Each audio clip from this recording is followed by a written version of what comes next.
911 emergency. Can you get someone over here now to 325 Gretna Green? He's back. Please. Okay, what does he look like? He's O.J. Simpson. I think you know his record. Could you just send somebody over here? Okay, what is he doing there?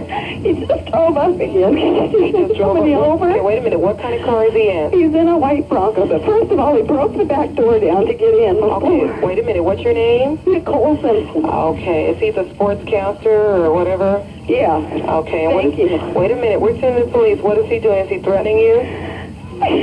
He's going nuts. Okay, has he threatened you in any way, or is he just harassing you? You're going to hear him in a minute. He's about to come in again. Okay, just stay.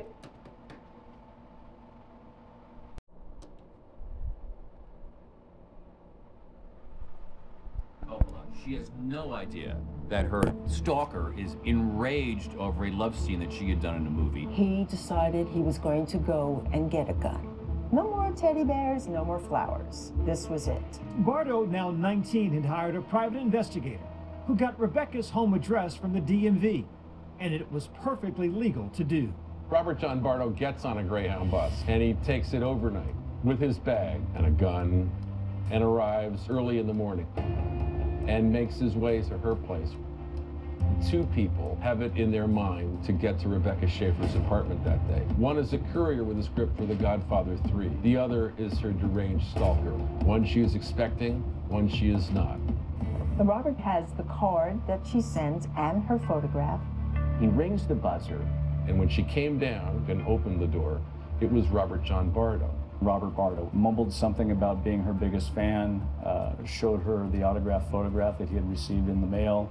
She politely excused herself, told Mr. Bardo that she had to get ready for an interview.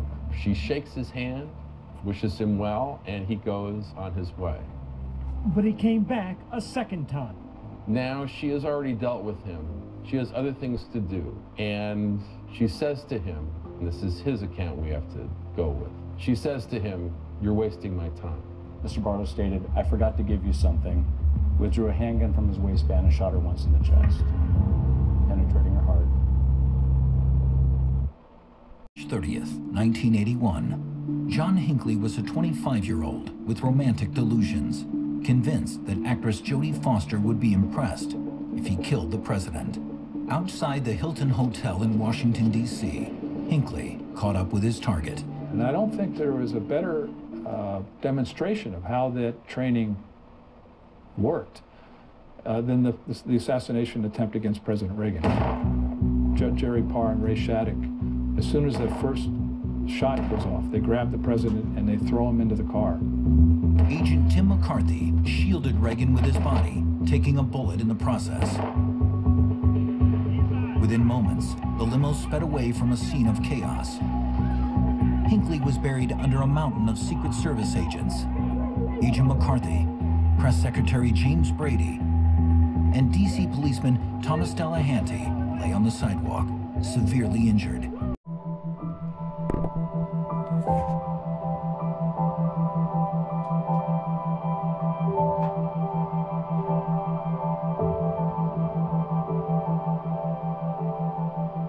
Despite the danger and pervasiveness of stalking, it is a crime that is underreported. Some victims do not know a crime has occurred.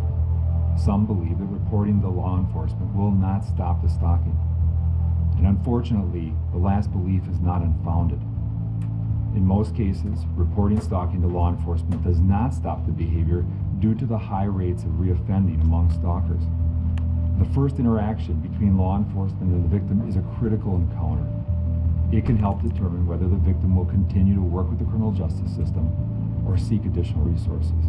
To understand the crucial steps in recognizing and responding to stalking, we'll hear from various arms of the criminal justice system.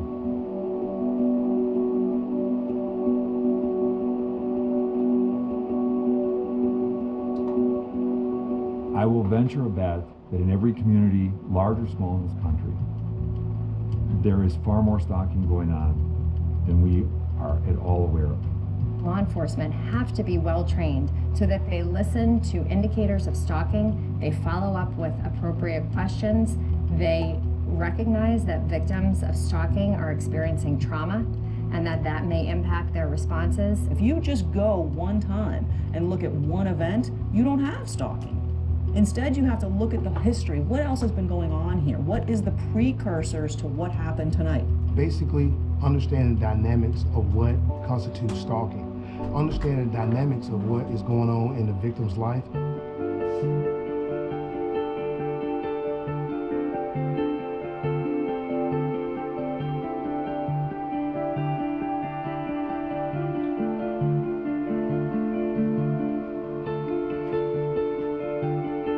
In and of itself, many of the behaviors that are going to occur with stalking, we need to understand and recognize are in and of themselves not criminal. The conduct itself may seem benign without the context of the victim and the victim living it. Key and foremost is listening. We have to create a connection, a bond with that victim so that we can understand from their perspective what that situation is. There are common acts that stalkers engage in. The types of things that stalkers do, they almost do universally.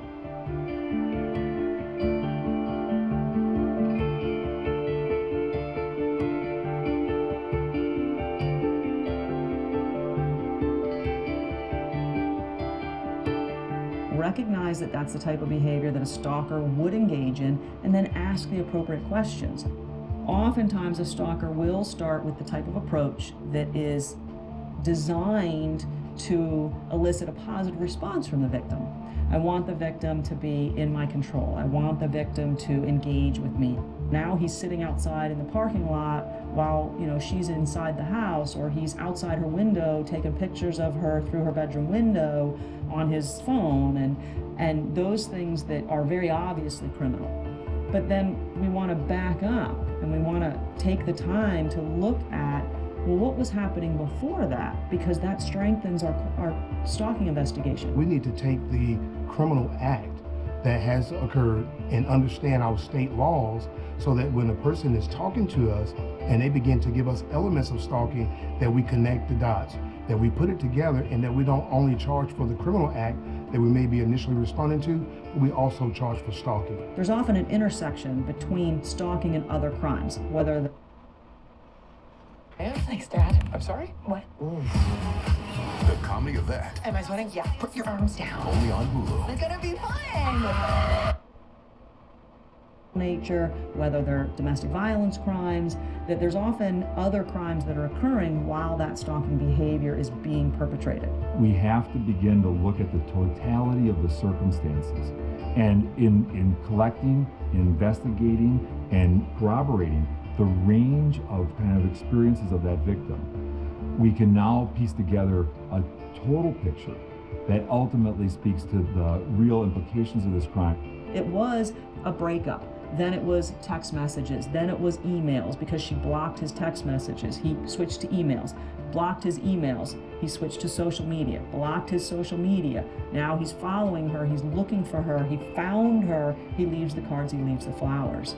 And then we have to make that leap to, well, now her tires have been slashed, or now her windshield's been broken in. Connecting, thinking about context, asking questions that brings that out in victims will help us automatically create a deeper bond and a partnership that can result in success.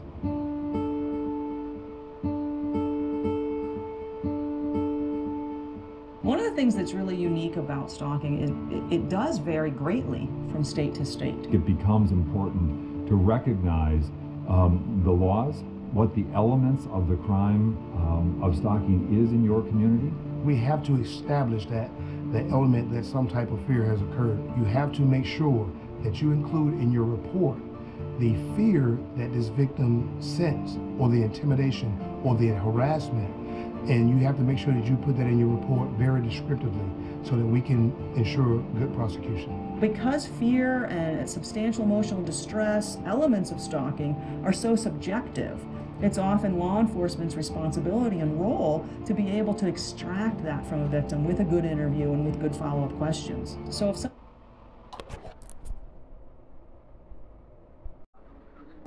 Can I help you?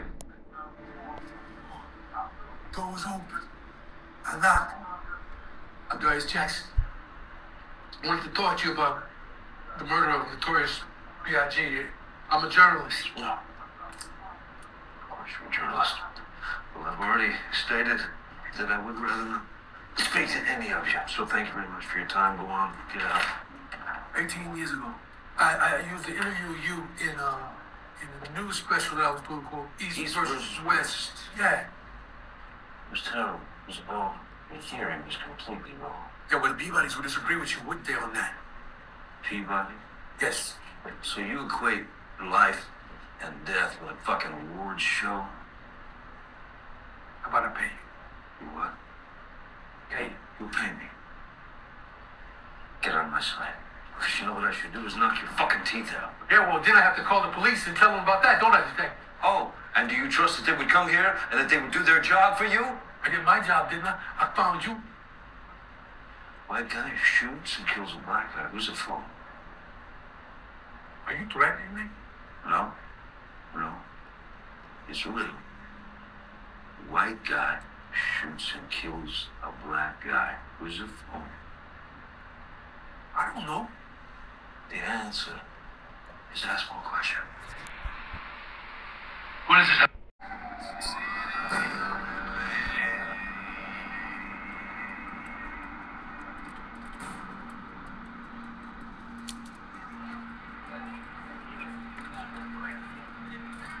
The clock of life is wound but once. No man has the power to tell when the hands may stop.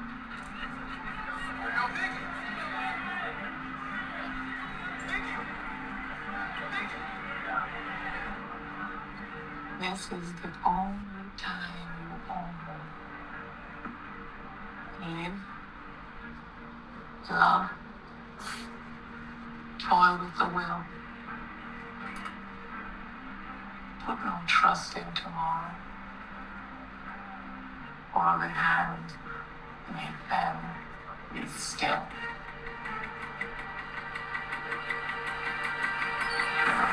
Hey, yo, Vic! Yo, Vic! Back up. You gotta back up. You can't hide from the truth.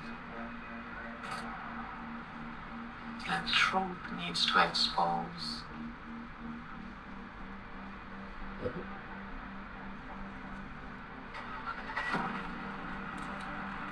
This damn man platinum shit. I know. You like being lamb. This is a physical autobiography of myself.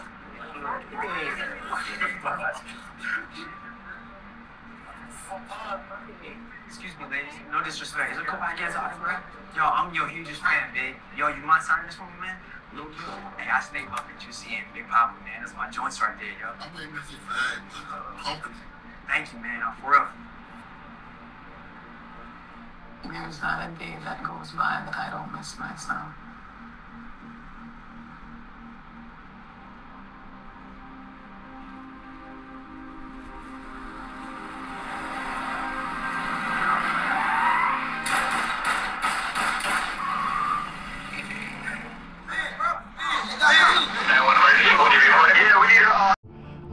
Been subject to a protection order or some other restrictive order so that we can ensure good prosecution. Because fear and substantial emotional distress, elements of stalking, are so subjective, it's often law enforcement's responsibility and role to be able to extract that from a victim with a good interview and with good follow-up questions. So if somebody comes forward and reports to law enforcement, my car got damaged, my tires got slashed, somebody keyed my car, they keyed a swear word into the side of my car. Law enforcement needs to recognize that that's the type of behavior that a stalker would engage in and then ask the appropriate questions. Do you have anybody that you're currently having problems with? Is there anyone that you've tried to end contact with? Has the person that is stalking you been subject to a protection order or some other restrictive order issued by the courts? Any other behaviors transpired prior to that they've never reported? And those are exactly the kind of things that either may be lost when they initially come to report the crime and nobody writes it down, and so they may walk away thinking that what they've just reported doesn't matter. The officers that are responding to it need to ensure that they absorb all that information and then report it. I want our sergeants and I want our lieutenants to be looking at these reports and ensuring that when they read the elements or the description of that crime, did we miss stalking or potentially miss stalking?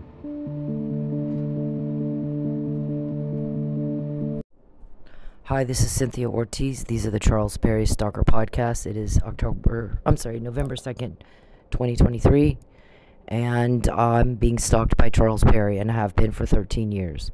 So we've been over this quite a lot. I moved 2 times to get away from Mr. Perry. I left Lubbock in November 2013 and moved to the Dallas area. And I had to leave Dallas area in September 2014 with my 10-year-old son, or I guess then he was about 13, and moved to Oklahoma where my family is. I haven't spoken to or seen my family in 4 years. They're 5 minutes away. Mr. Perry has interfered with my family. Unfortunately, what my family did is open the door to a man who has brutalized my life for 13 years, taken everything I have, wrecked my car, as you can see, 5 times. He threatened that first.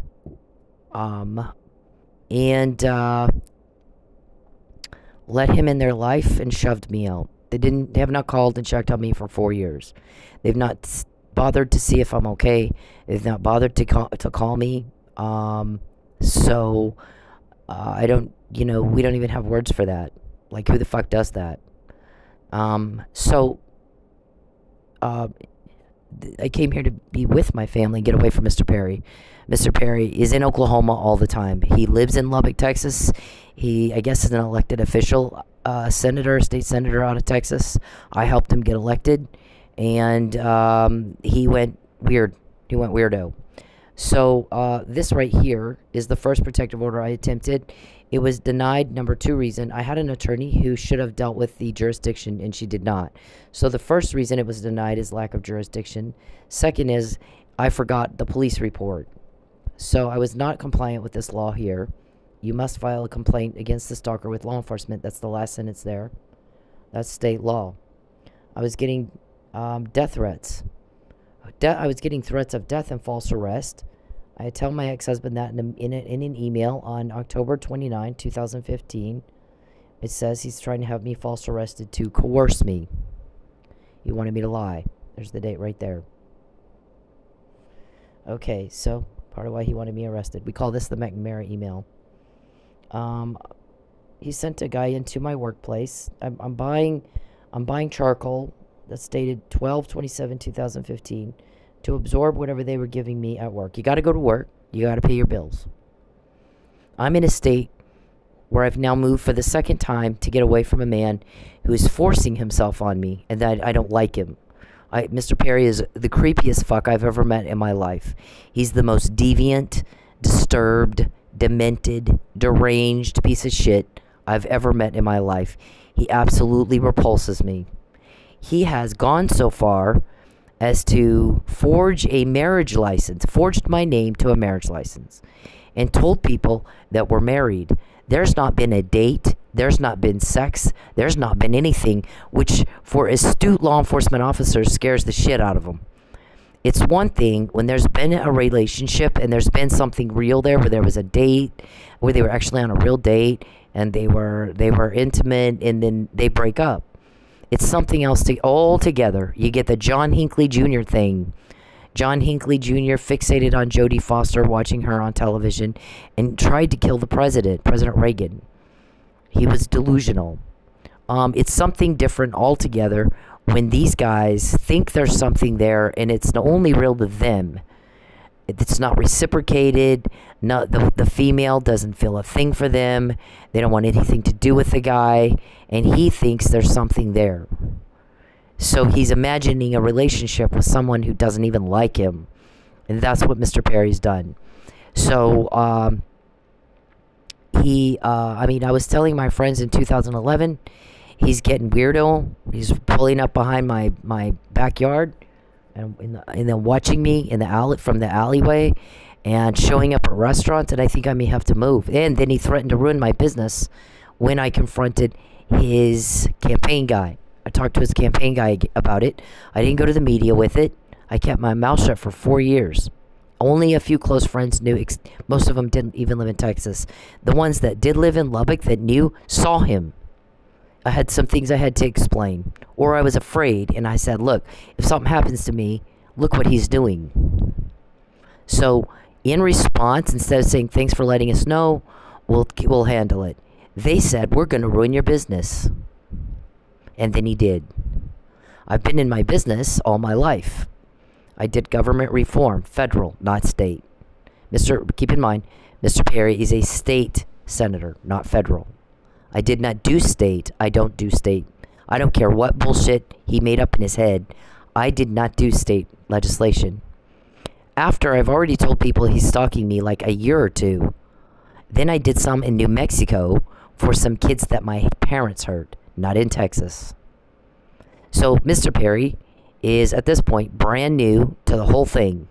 I've been in it all my life. I grew up in the home of an elected official. My granddad was the police chief in Roswell, New Mexico, a county treasurer, the GOP chairman, and a city councilman. So I've grown up in it.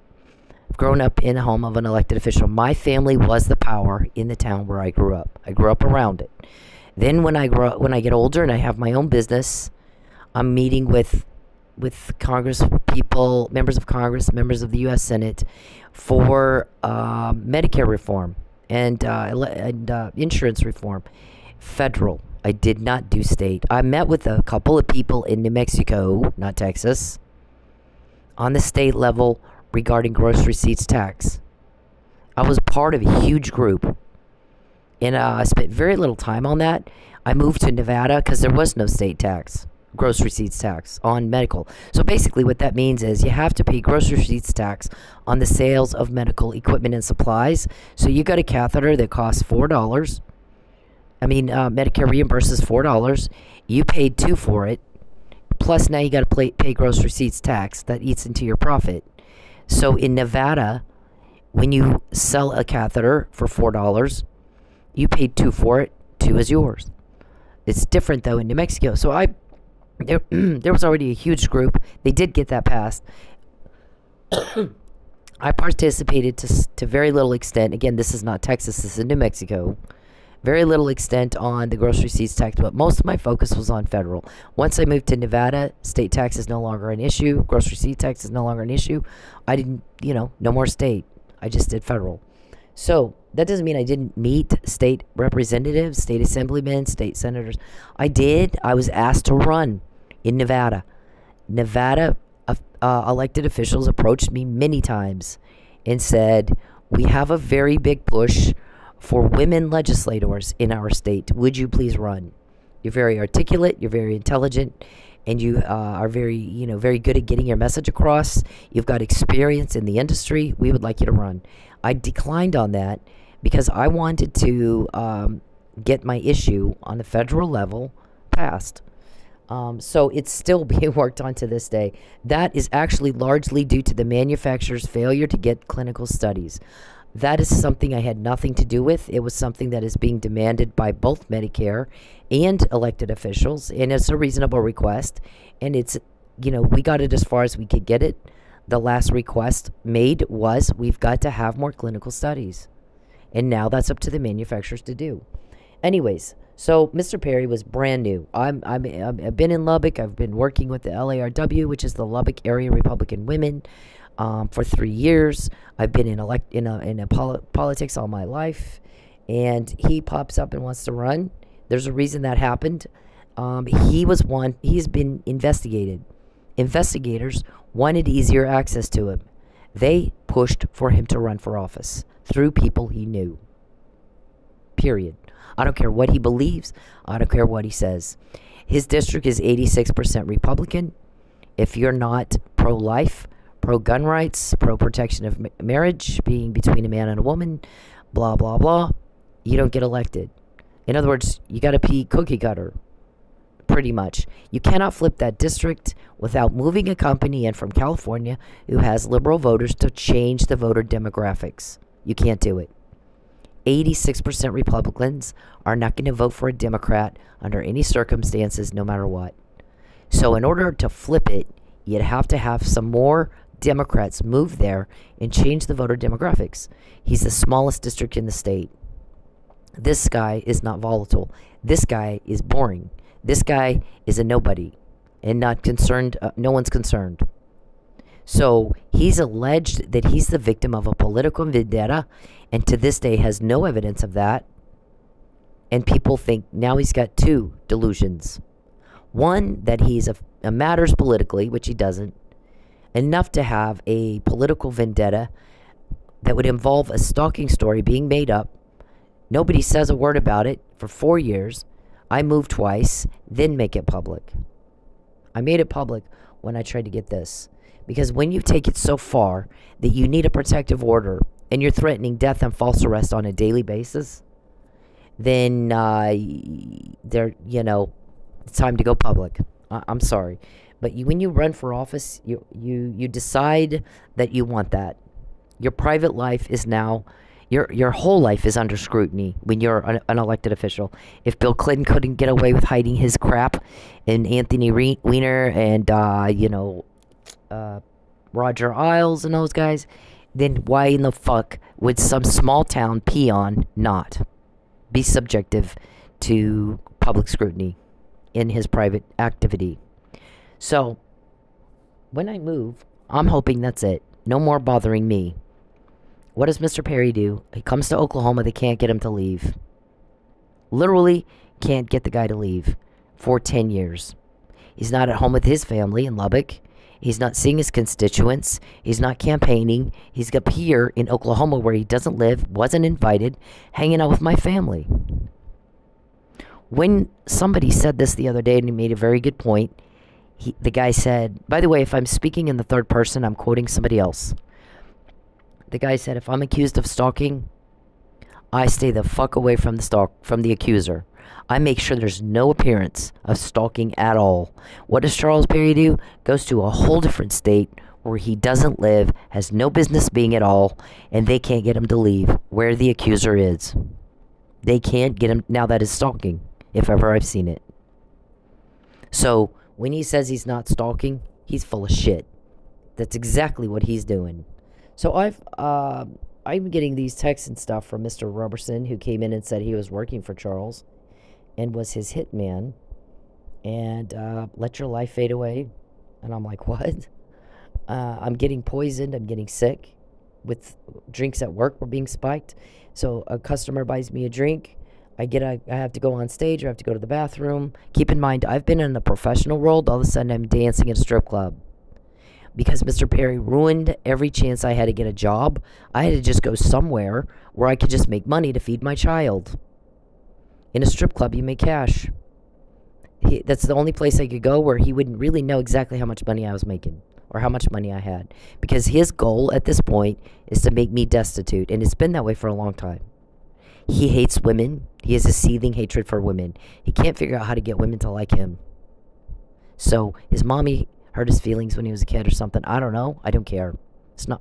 He's bothering me with that problem. That's your family shit, and you should have some class to keep your family shit in your own family instead of hurting other people with it, in my opinion. I'm asking him, is he giving me arsenic and phenobarbital? Is that what you're giving me? Yes. And then people were telling me that Creek County was corrupt. Here's the thing. I don't want to know about this crap. I'm not Wyatt Earp. I didn't come in town to mop up. What are you bothering me with that? So, I don't even know. He texted me this. I like looking. You're arrested. Give up. He's typing in. He's using the, he's hacked my phone.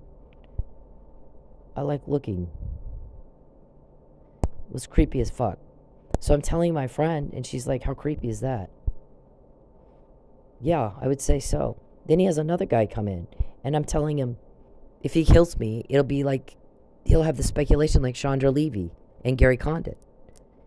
And he's like, yeah, but maybe it's worth the risk. Look at that. There's not going to be any charges in Oklahoma. He bought everybody off. Really? Wow, okay. Wow. I'm like, there will. It may not be Oklahoma, though. He's got some cops from somewhere else on him. How do you think I got this McNamara email? Charles didn't call me and tell me that. So how did I know about it? Okay, so I file a police report due to an incident caused by Mr. Robertson on the 21st. The incident was on like the 16th. A couple days later, I'm charged in Lubbock with filing a false police report. Okay, well, anytime there's an investigation, if you just heard connecting the dots, parts of it, they're telling police how to do a stalking investigation. You got to take the report. You got to make sure it's accurate. You got to make sure you get all the information. You got to collect evidence. And if you can't do that, don't be a cop. Most stalking victims don't report stalking because they don't trust cops. Now, what kind of life do we, civilization do we have if people can't trust cops to keep us safe, to show up and do their job? I don't know. There's a thing called the defunding police movement that sent a message to police. We're done with your corruption. We're done with racism. We're done with gender discrimination. Stop. Please. Because right now everybody's thinking about maybe we need to find an alternative. Maybe it's time to start thinking about that. I don't think defunding police is the answer. I think there are good police and there are bad police, and you need to get rid of the bad ones and keep the good ones. And do a better job recruiting. And do a better job educating police of what they're expected to do. There is a code of ethics that the National Police Chiefs Association puts out. And follow the law. Do your job according to the law. Don't harass victims. Your job is to protect victims, not make us more. Now we're victimized by the offender and you. Thanks for that. Okay, so I get arrested, and I did 2 months in jail and lost my home. And for going to police, first of all, I'm doing this because I have to by law, and they knew that. Remember, this was denied because I didn't bring the report to court. Between here and here, how much evidence in investigating do you think they did? Yeah, none. See, I didn't get a call back asking for the evidence until the 15th. I'm already in jail. You know why he did that? To intimidate, to retaliate, and to bully. Look what I can do and get away with. So, the problem is, where, though, did I get that? Where did I get it? Somebody told me that the details. Mr. Perry is under police investigation from someone somewhere else. It's a need to know. Tulsa police don't get to know. Because they gave my police report that is supposed to be confidential and private right to the offender, who then obstructed justice and destroyed my evidence. I did not get a blood test to confirm or rule out arsenic poisoning. He was trying to kill me. That's attempted murder. They didn't get the evidence. I sat in jail for 2 months in Lubbock while that shit worked its way out of my system. I don't even know how much would have shown up, being that I was taking charcoal. Also, on my car, on August 23rd, 2019, the police, in the need to know, recorded Charles Perry telling someone, look at the last sentence that's highlighted, it isn't legal, but I will have her car towed and sold before she figures that out. There's all those car accidents, vandalism after who has 5 car accidents where I was hit? I didn't do the hitting. Someone hit me right at the wheel. After that, 3 years, non-stop car accidents. Yeah, my insurance company loves you, Mr. Perry. This is Detective Egan's call from February 15, 2016. With Tulsa Police. Cynthia, I'm looking at the report that you made on harassment and stalking, and need to speak with you concerning the report. I need to get some more details, and probably need to look at your phone for the text messages if you're wanting to pursue this. You can reach me at 918-596-2824, and just give me a call, and we'll set up a date and time for me to talk with you. Again, my number is 918-596-2824. Okay, so as you can see, he carried out the threat that he made in October. I'm going to have her false arrested on January 29, 2016. I told everybody that he was threatening it. Look at this. This is dated 1/4/16. A false arrest and a murder is not going to make him not going to vindicate him from stalking. Is going to prove he is. Why else would he do that? Why would he murder me? Why would he false arrest me? He's been trying to do it again ever since. Apparently, I was supposed to get arrested last night, but I didn't go to work. Apparently, they were going to try to do it again last night. There's not a day that goes by that Mr. Perry doesn't threaten me with a second false arrest. They've tried 20 different ways. Now it's identity theft, I guess. First it was harassment. We're gonna harass the hell out of her, and then when she complains about it, we'll say she's harassing us. Right? First of all, they did dismiss these, and then they tried to reopen it. We did bond conditions. That was actually a cover-up negotiation. Cynthia and Charles shall have no contact of any kind with each other at all. So Mr. Perry agreed. This is a state senator out of Texas. Admitted he's contacting me, and it's not wanted, and agreed to stop. I sued him for breach of this contract. Judge Egan first denied it and said she didn't file any evidence. And I filed a, please reconsider. You do, by the way. You had it 2 hours before you put that order out. And Mr. Powell called the court and said, does she file evidence? And they said she did. We put it on the magistrate's desk and nobody bothered to tell Judge Egan. But it's been sitting there. That's about 2 feet deep. 2 feet high paper. Evidence against Mr. Perry. The next thing I know, she denies it on res judicata. Well, in order to qualify for res judicata, you have to have, that means you had a fair jury trial and you lost, and you're just trying to file the same thing again in a different lawsuit. And none of that happened. None of that happened. There was no jury trial ever at all. I had sued 3 times. They go in, they have an ex parte hearing, and I'm not there. And everything's all of a sudden dismissed. So when you sue somebody, the burden of proof is on you. If you're not there to prove your case, because they do a backroom meeting with the judge, here's a little payoff for you, judge, then you're going to have you can't prove anything. You're not there. So Mr. Perry has gone around and told everybody how he won. And we're laughing at him. We're like, no, you didn't. You played Candyland against you, and you beat you. You had no opponent. But it's starting to bite him in the ass now, because now I guess they have some kind of thing, and now they're being told. There was somebody, I guess, tonight complained about it and said we've heard nothing but she can't prove it for 2-3 years now. She can't prove it. She can't prove it. She can't prove it. And the guy said, well, actually, the burden of proof is on you. She doesn't have to prove that you're doing what she says. You have to prove you're not. The burden of proof is on you. You have to prove she lied, and she knows she lied. So what they're talking about is this. Now we've got like almost 1 million of these where police tell me Mr. Perry was recorded talking about false arresting you. Here's the details. Mr. Perry was talking about taking your car. Here's the details. Here's what he said. I type these up. I send it in an email.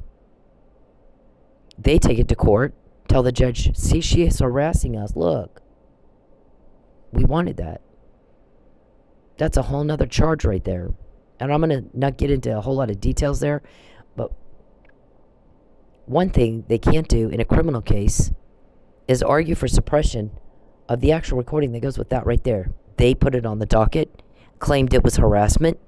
It's now public record. They made it public record. They put it on the docket. It's out there for anybody to see. Anyone in law enforcement from anywhere can look at it at any time, now and forever. They put it on the docket. But that's exactly what we wanted. Now, if they go into court and they want this recording, the actual recording suppressed, the judge is going to say, but you put it on the docket. You made it public record. So I don't think so. That's exactly what we wanted. So, why is Charles in Oklahoma at all? Remember, I rejected him and I left. And I went to Dallas. And then after he harassed me till I couldn't even stand it anymore, in Dallas I moved to Oklahoma. I came to Oklahoma, home to my family. Now he's got them. Listen, there's 2 types of coercion. There's one where you're trying to talk somebody into doing something they don't want to do. There might be some bribes or threats involved in that. Because just talking to somebody is not, trying to talk, hey, do you want to go to a dinner at XYZ restaurant? Nah, I want to go here. No, please go to this one. It's got blah, blah, blah. And you're selling it. That's not coercion, really. But when you're starting to threaten somebody with death and false arrest, or I'm going to take everything you have, I'll make you destitute. I'll have you eating out of a dumpster if you don't do what I tell you. I'll get you fired. I'll get you kicked out of your home. You're going to do what I say or else. Or I'll make your family not speak to you again. And then your family doesn't speak to you. That is a form of coercion. I don't care what anybody says. It is. Our prosecutor said it is. So this not speaking to me and not being there for me is just an act of coercion, because you're trying to also not just stalk, but you've trafficked me now to pay for the... Apparently what happened is Mr. Perry racked up quite a high bill from stalking me and couldn't pay, now he's in a jam financially. So he sold me to a Houston realtor named Larry, and I do know that. How do we think I know that? Okay. He's under police investigation. It is a need to know. They told me. Mr. Perry acts like he doesn't understand what the hell those words mean. It is bizarre. His reaction to those words is always stupid. I don't even know I don't even have words for it. Always embarrassing, always stupid, always acts like he has no idea what it means. He asks every day, who is leaking? How did you find out? Did Beverly? Did Al? Did your family? Did your kids tell? Is it Zach? And I'm like, is it Ben Core? Is it Oscar? Is it Bruce? I'm like, listen, I'm not told who the leaks are. And here's the thing. When you're gone, when you're in jail, you won't be around to pester me anymore. You won't be around to bother me anymore. You won't be around to rape me anymore. I'll have my privacy back. I won't be broke anymore. So, fuck you. You got a lot of nerve. You got a lot of nerve. Fuck you. That you would even ask me. I don't know that, but even if I did, there's no fucking way I will ever help you. Everybody's sick of you and wants you gone. Everybody wants for you to be gone. Just gone. Just go away. I won't have Mr. Perry sitting around all day trying to figure out one major catastrophic loss after another. I had my face smeared in the news media. Here's the harassment. This was in... We're gonna harass the shit out of her, like do things like wreck her car and get her kicked out of her home and take her money so she can't even eat.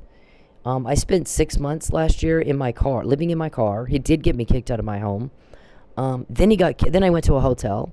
He got me kicked out of the hotel. I didn't know any money, and not only that, they made me leave without my stuff. So in 30 seconds, I literally lost everything I owned, and I left that place with a shirt and pants. I was clothes on my back, my computer, and my purse. No toothbrush, no soap, no nothing, no clothes, nothing. Everything else, I lost it. And he did that on purpose. Because when you traffic women, you want them to have no reason to tell you no. And so that's what they've tried to do. The first traffic delivery deadline was last August when they did that. Then it was at Christmas. I spent Christmas alone in my car, all by myself. Nobody even checked on me. So, Mr. Perry, what is the charges for family members coercing by way of not checking on me? Are there some? Will there be some? Do you know? Maybe it's not anything for them. Maybe it's just double for you because you told them to do that. See, you have no idea what's about to hit you. But your people ask every day, all day long, how did she find out about that? Well, you got a police investigation going. We quote you guys every day. We've named your people. I'll name your people now. Who's Muffin Man? That's a nickname. Who's Lucius? Who's Calvin? He's bald and fat. Who's Geppetto? Your witch. Who's Sonjay? Your hacker. Who's Beverly? You tell everybody who Beverly is. Beverly was worried about my shoes. If only she had wore the different shoes, this whole thing would be over. And we're all going, oh my God. It'd be over for her. And I don't even know who she is, by the way. I've never met these people that I know of. These people work for Charles. Their names have come up in police recordings. Betancourt, Oscar, Bruce, Tim, Larry, Greg. And here's this woman wishing for me to go be raped, because human trafficking is rape. And the trafficker makes money off of a woman being raped. Perry types in my phone, you can earn money. I could do that now, you sick son of a bitch, and I don't need you. I work in a strip club. I get solicited all the time. Every night. I can't even tell you how many guys, I'll pay you XYZ if you'll, go home with me. I'll give you $200. I'll give you $500 if you'll go home with me. I could do that myself. I don't need you. If that's what I was into. That's not what I'm into. And how dare you degrade me like that? How dare you degrade me like that? So my answer, I did find out before. Most victims don't. Not only do I know that he sold me, but I know he sold me to a Houston realtor named Larry, who's too fucked up and too weirdo to just get a date the normal way. He's got to buy a woman and then rape her. And I said, yeah, I don't think you're going to do that to me. Does Beverly want that for me? Who would want that on another person? You're very depraved if you think that it's okay to do that to another person. There are billions of dollars being spent fighting human trafficking, Beverly. You got on the wrong side of billions and billions of dollars when you made that comment. And it was very cruel. And I feel sorry for you that you're that cold and cruel. And people have said the same thing about my family. How cold and cruel and callous of her family to treat her like that. So if you thought that you were going to have my family gang up against me and testify against me in court when you tried to do another false arrest, it didn't work. Somebody said, what a cold, cruel bunch of pieces of shit. My family would not do that in a million years. Never would my family treat any member of our family like they have treated her. I can't even believe it. Even if they're being threatened, what we would have done is have a family meeting and work together as a family to eliminate the threat. They had no right to do that to her. She came here for them, to be safe with them, and they did that. And I'm appalled. So it didn't come across like you thought it would. It didn't set well. Most of the things you do, it doesn't set well. Keep in mind, we get the help with information, and you get told on, and it's been that way for 10 years. Every day, all day long. You name one of my guys. Oh, yeah, you can't. Quote one of their meetings. Oh, yeah, you can't. Say what our code words are. Oh, yeah, you can't. But we have your people's names. Betancourt, Blankenship, Desiree, Beverly, Sonjay, Calvin, Lucius, Geppetto, Andrew, Lawrence, James, Reuben, Richard, Dickey. Right? Tim is a pilot. When he kidnaps women, he turns his transponder off so nobody knows where he takes them. So you get caught when you do it to me. It's completely different than any of your other victims.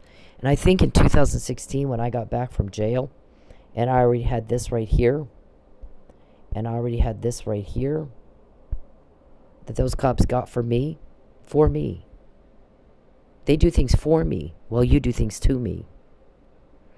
What did I say? You've gotten away with this shit all your life. You've done this to a lot of people. Not this time. Watch this. And since that day, we've quoted you every day. We get the help with information you get told on. And you seem to always get that mixed up. You act like you think you're getting the help. No, we're getting the help. You're getting told on. People are providing us information from right inside your criminal organization. Why might that be, sir? All right, you're too dumb to know. Okay, so back in 2011, Mr. Perry, every time you contact me, we get more. You know why? It's awful that you keep contacting me when I've asked you not to. I don't want to hear from you. I don't give a fuck what you think. Didn't ask you, did I? Connie. Why did you go out with Connie? Okay, here's my correspondence in 2011. It's about stalking. There's not one thing here about politics. The arrest was filing a false police report in retaliation for a public servant doing his job as a senator.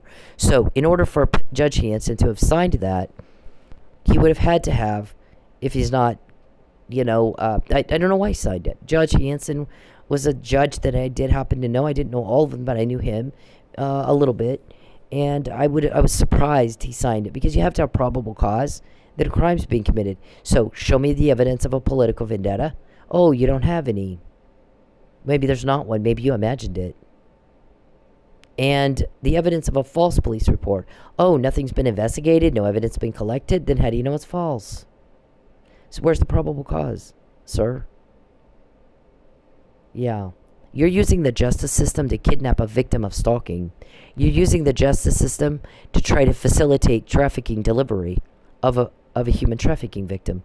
Human trafficking comes with a life sentence per count. You're about to find that out the hard way. We're going to make sure of it. So this is all what I told my friends in 2011, long before I could have anticipated he was going to go into court and say, I'm a victim of a political vendetta and a false police report. I mean, I could have never known, could I? When I'm telling my friends I may have to move. This guy's gone weirdo on me. Okay, so I also have here's an email from my friend. He's showing up at restaurants. Those guys in Manfred said, you know how many times I've pulled up behind the home of a woman who is not my wife and watched her in her backyard?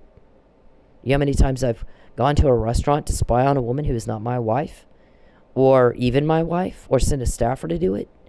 Never, because it's weirdo. And not what you need to do to pass a law in Texas. Yeah. So there's that. There's nothing political. I mean, I helped him with his campaign. That's not it.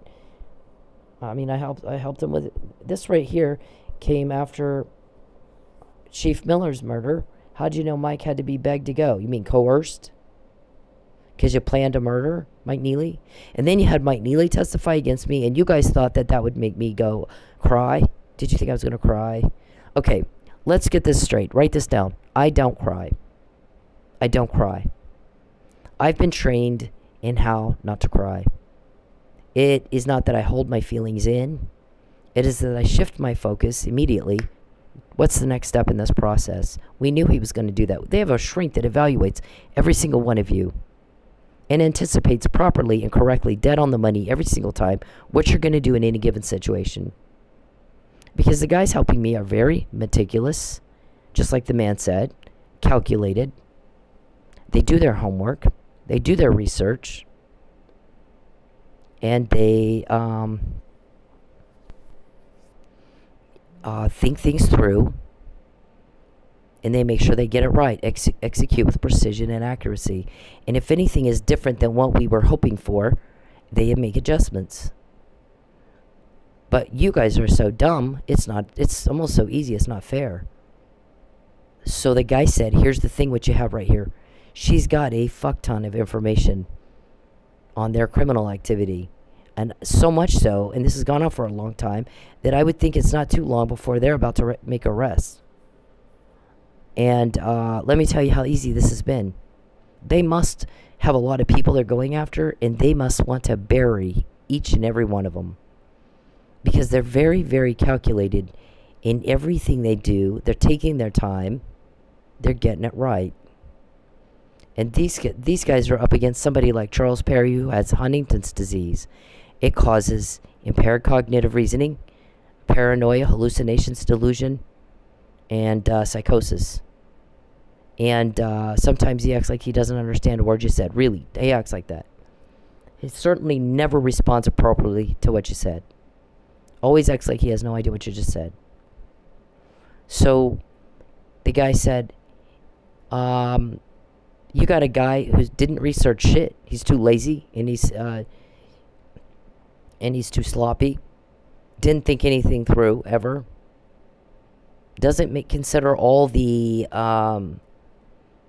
factors involved in what's going on. And does this knee-jerk, pervert bullshit that never works out for him. And he does the same thing every day. And he's sitting around fantasizing about somebody who can't stand him. and living in a make-believe world and not dealing with reality. So I'm going to tell you right now, this has been this way for 10 years because of that, and nothing's going to change until he gets a grasp on reality. She doesn't like him, period. She does know she was trafficked, and she said no. End of it, right there. She knows who she was trafficked to, and she said no. So you guys try this stuff and you get caught every day because you're dealing with a man who's not all there. Elevator doesn't go to the top. He doesn't have a grasp on reality. And I'll tell you right now, and these guys are complete opposite of that. They're very intelligent. They're very methodical, very calculated. They definitely have a grasp on reality. They definitely that's why they're getting the help and he's getting nothing but caught. He's got 10 years of being caught every day. Rejected and caught. Everybody hates him, and he can't seem to understand that. Hates his guts. You don't go to a state where you don't live and weren't invited and ruin people and think that people are going to want to help you. They're helping us, not you. And Mr. Perry acts like he's very confused about that. So basically what the guy says, nothing's going to change until he gets a grip on reality, and he doesn't have one. You can tell he has no idea what's happening. He's sitting around pretending. And that's real to him. But that's not what's really happening. What's really happening is he is the subject of an investigation and he's getting caught every day. By people that are 5 bazillion times smarter than he is. And every day, there's frustrated phone calls. Did she find out again? Yeah. So they can't do it? Nope. And it's been that way every day for 10 years. They're going to give her another, I told you so. I did say. So, and how did she manage to get Mr. Perry to put information on the docket that might come back to bite him in a criminal case? And he did it. She didn't have to. Because he's not dealing in reality. He lives in a pretend make-believe world. And we don't. We got a shrink that has figured you guys out, up, inside out, backward and forward. And she can tell us, if you do this, here's what they'll do. If you do this, this one will do that, this one will do that, this one will do that. And she's not been wrong yet. Way back when, she said, Mr. Perry I've read his emails. He's not going to pass the cognitive reasoning test I give my first grade patients. He can't do it. He's got a mental retardation disease and a mental illness disease. I don't know what it is. I don't know if it's Alzheimer's. He needs to see a doctor. Well, later, somebody got so mad at him for his cruelty to me. The guy said, I'm sick. Mr. Perry has Huntington's disease, and I'm sick and tired of watching him torment her and torture her and force himself on her and try to ruin her. I'm done. Make sure she finds out. So we found out, and she wasn't wrong. Huntington's disease causes mental illness, psychosis, hallucinations, delusions, delusion, paranoia, and mental retardation, impaired cognitive reasoning. You can't understand cause and effect. When you do the crime to me, you get caught. You touch a hot stove, you get burned. You do the crime to me, you get every day for 10 years, and he goes right back at it. And expects different results. And can't believe it when the same thing happens. And we're like, wow, it's so easy, it's not even fair. And so tonight, they made a phone call. What do we do? Well, the first problem is Mr. Perry has a zero grasp on reality. He is delusional. He's living in a make-believe world. No basis in reality at all whatsoever. And so he's always disappointed. Things always don't go right. Because here's the thing. Did you consider the fact that it's highly unusual that she would know she's trafficked, and to who? And she said no. And next thing you know, she's quoting everything you guys say all day long. She's got your name. She's got your code words. That's a pretty big deal. Do you not recognize how big of a deal that is? Probably not. You're dealing with somebody who's not all there. Their faculties aren't what they should be. Due to a disease, a legit diagnosed mental illness and mental impairment. And our shrink nailed it years before we knew the title of the disease. And she's done that with all of you. And she meets with these guys every day. Here's what they're doing. Here's the factors in their lives that might change their behavior just a little, or it might not. This one it might, this one it won't. But this factor wasn't a factor yesterday, it's a factor today. Now it's an extra pressure on this individual, and then this individual took care of that pressure, so that's not there anymore. Every little detail, she goes over it with them while they meticulously calculate what they're going to do and anticipate your reactions. Dead on the money every time. Up against somebody who doesn't do any research, doesn't do homework, doesn't think anything through, is sloppy, lazy, and reacts out of perversion. Every time. Ruled by the you-know-what. And that mafia guy said, I don't do business with people like that. They can't control themselves. They make bad business decisions every time. And look how much money this guy has spent humiliating himself to no avail and to his own detriment. And there, I mean, no wonder he's an easy, that organization is an easy takeover. I could do it at the snap of a finger when they least expect it. Our guy's like, maybe you should. Then they have to use public defenders. That might be, I mean, we could win either way. They're making this so easy, it's not even fair. But it wouldn't hurt to have a public defender instead of a private attorney, don't you think? Gosh, a lot of plans are being made, Mr. Perry. So they send me my subpoena, and they go, Mike Neely took a car vandalism report 6 days before his life blew up. And then you had him testify against me. They said she gave up everything she had to try to help that man, and they retaliated against her. There's a thing called Title 18 of the United States Code 1512 and 1513. You violate it pretty much every day. Here's your subpoena. We know you're a witness. We're going to tamper with you anyway. How'd you know he had to be talked into going? He didn't want to go. But we needed him there because we were going to blow up his life.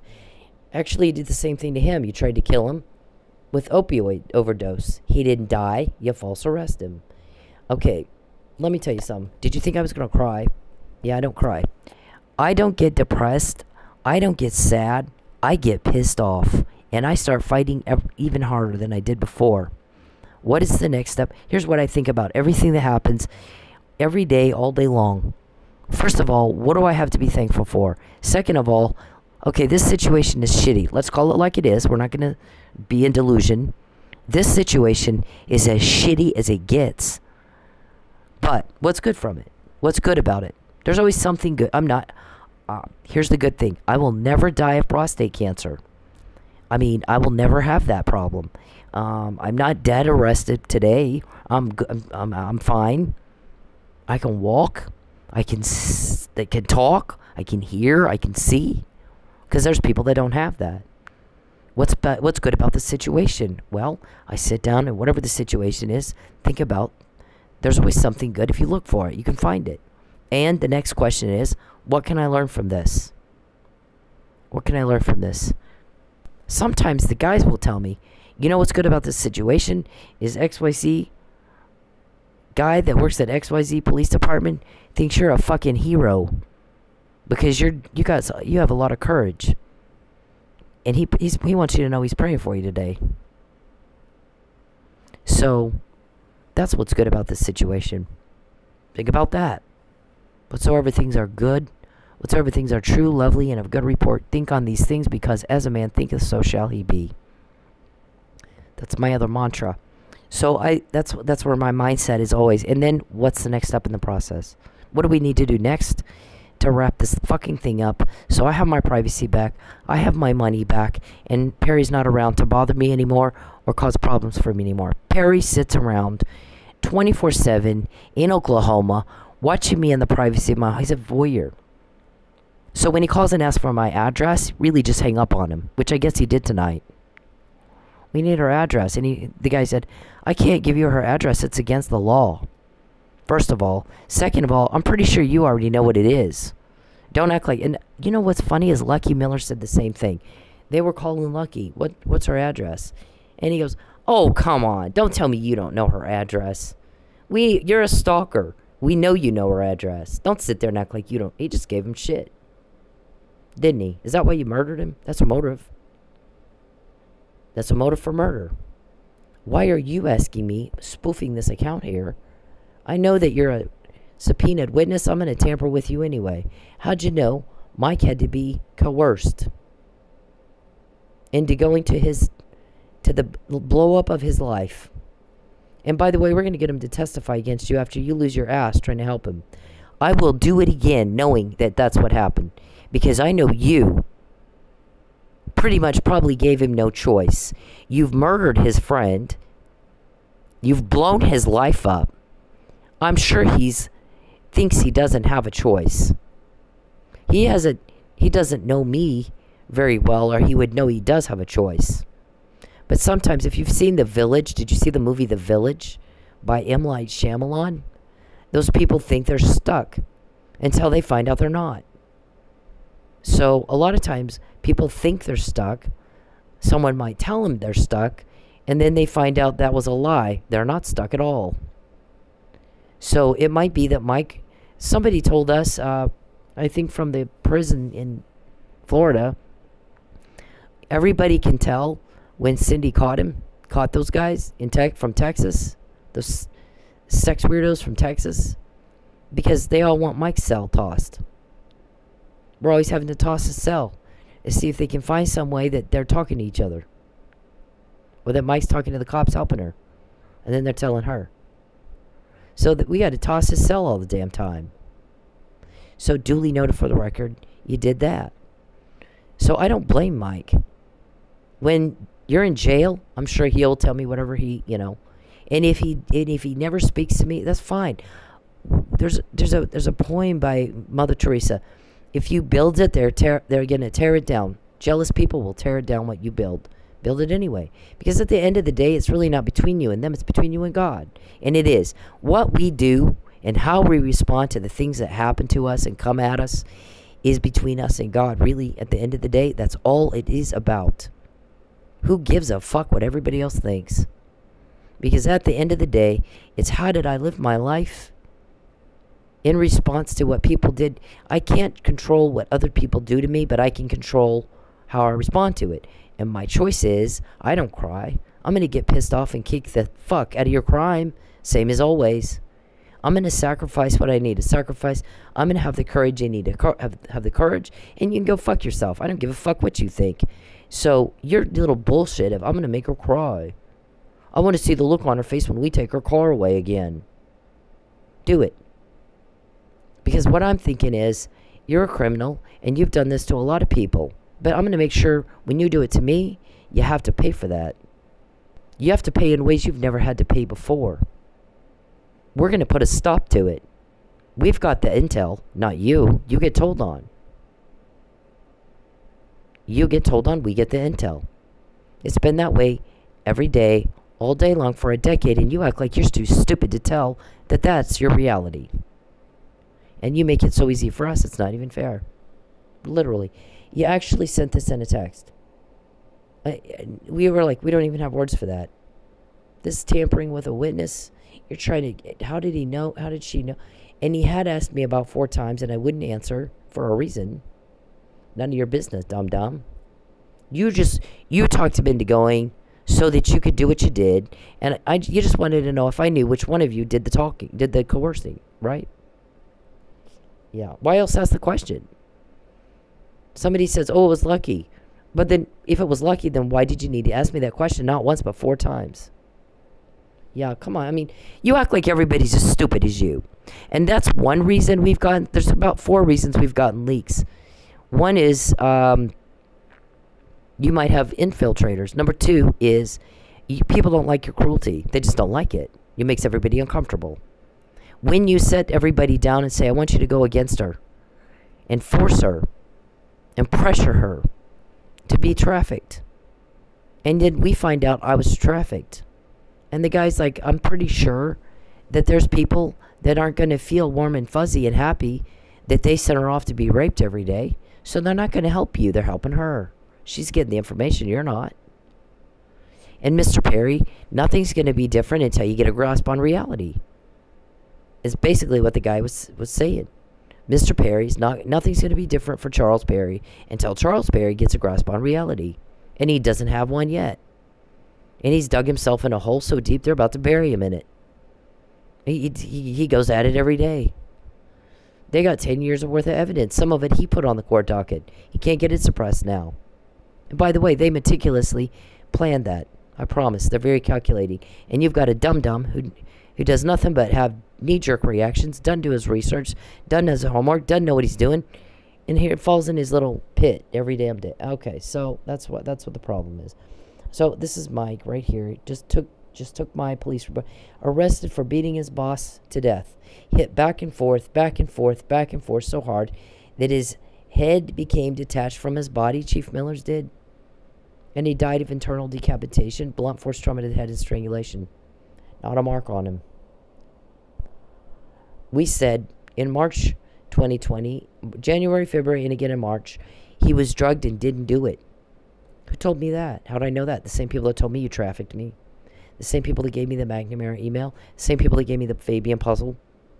Same people that meticulously plan everything and calculate and research everything before they do it. Going up against a stupid who's doesn't even know what's real and what's not. Suffering from a mental illness called Huntington's disease. Yeah, so easy it's not fair. So, and thinks he's God and entitled. Jesus. Just what the world needs, guys like you. Okay, so they told me that. I said it.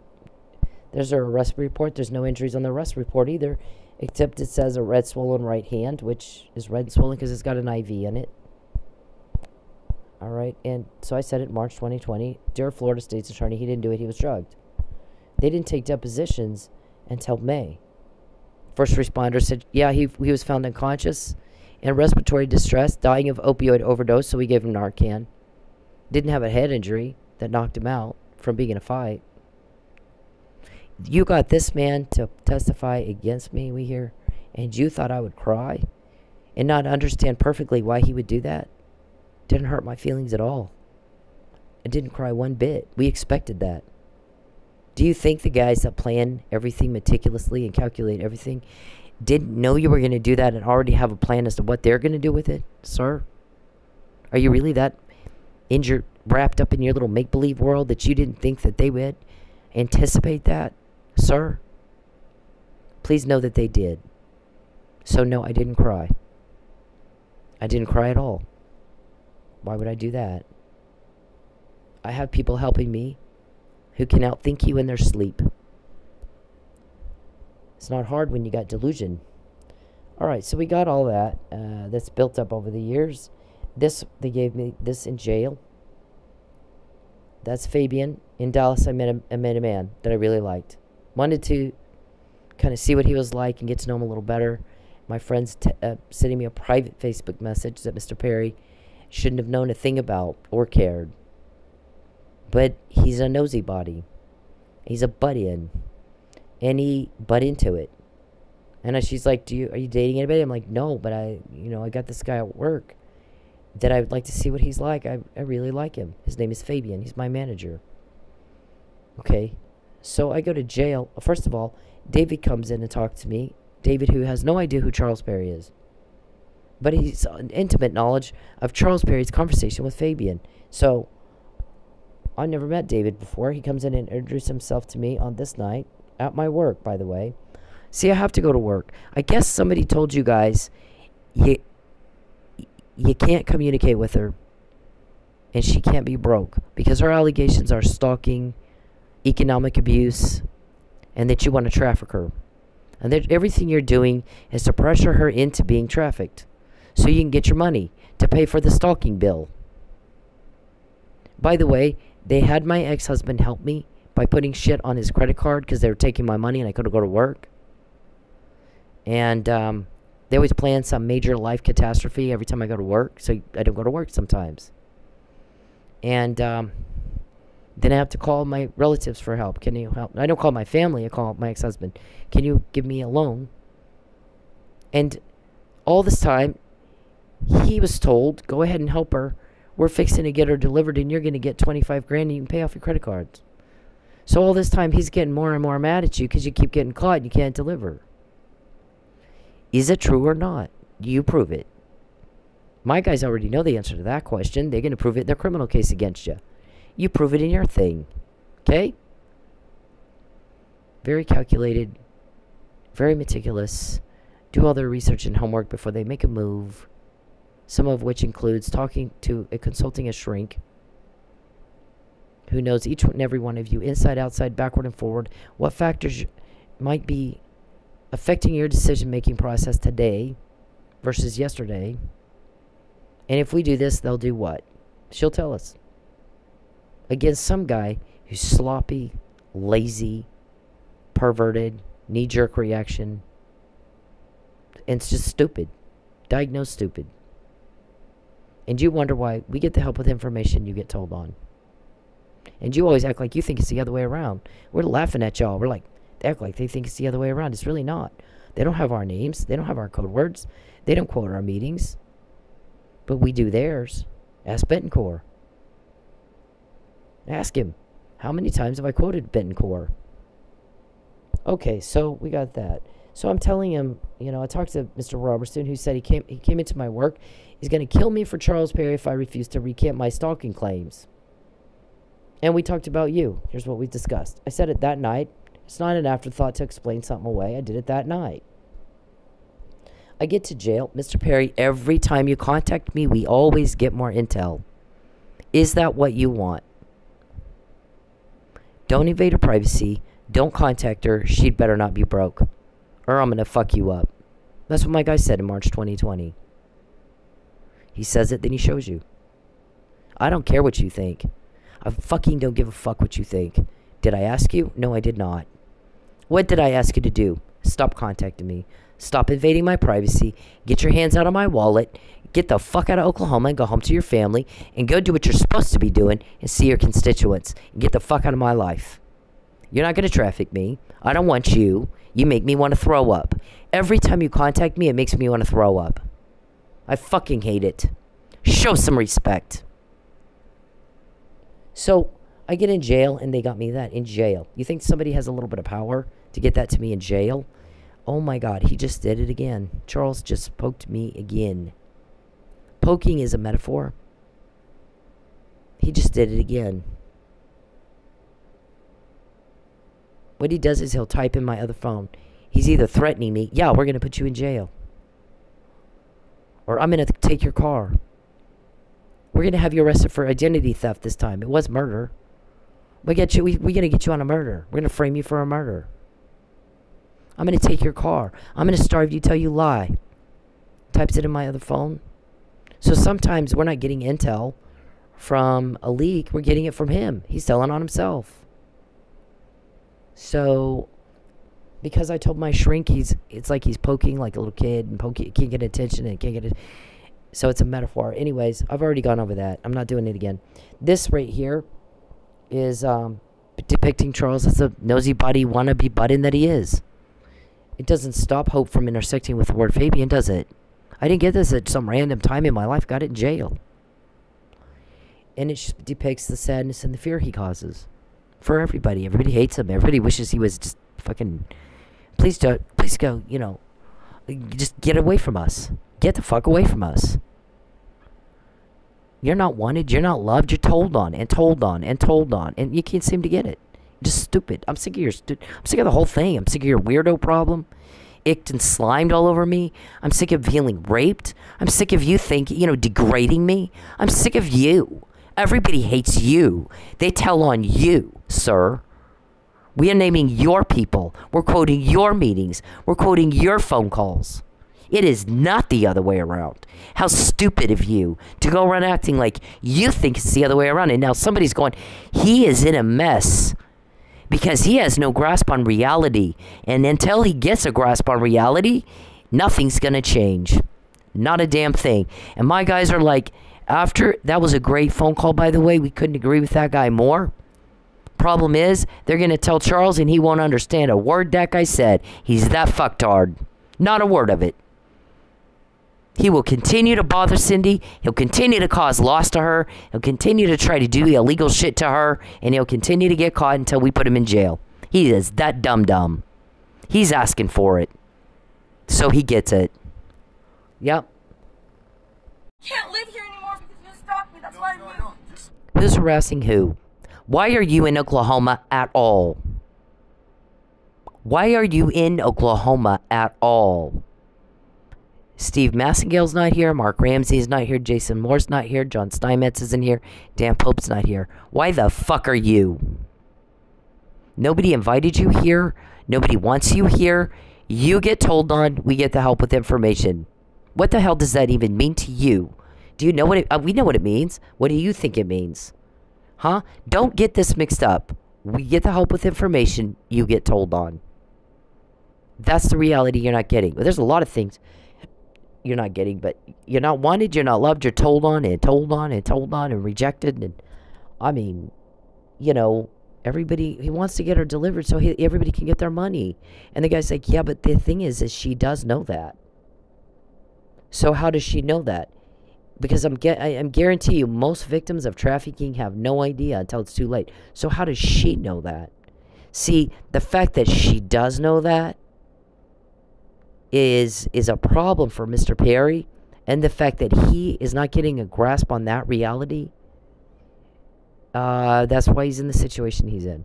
That's why she always finds out before. That's why she always finds out before. Mr. Perry and his crew, no grasp on reality at all. They're not calculating shit. They didn't do their homework. They don't even know who these guys are helping her. They can't get any help. They're not understanding. What you're doing is very offensive, and people don't like it. There's not a lot of folks that are going to want to go, oh, I'll feel warm and fuzzy sending her off to get raped. There's going to be some guilt associated with that. So I can imagine that a lot of people have turned against them, and they don't realize that. They're too stupid to care. But look at her results and look at yours. That ought to tell you something. She does know. She said no. And guess what? It's very illegal to do that, and you're caught. You act like you don't know you're caught. Here's the thing. We all know you're caught. Why don't you? This guy went to where she is, and he's harassing her. Her screaming, leave me alone, is not harassment. Fucktard. Is it? Get a grip on reality. It's so easy for us, it's not even fair. Leave me alone. I will. You talk to me for 2 minutes. No, 0 minutes. I don't want to ever talk to you. I don't ever want to hear your voice, you. Please, God bless you, but please leave me alone. Please leave me alone.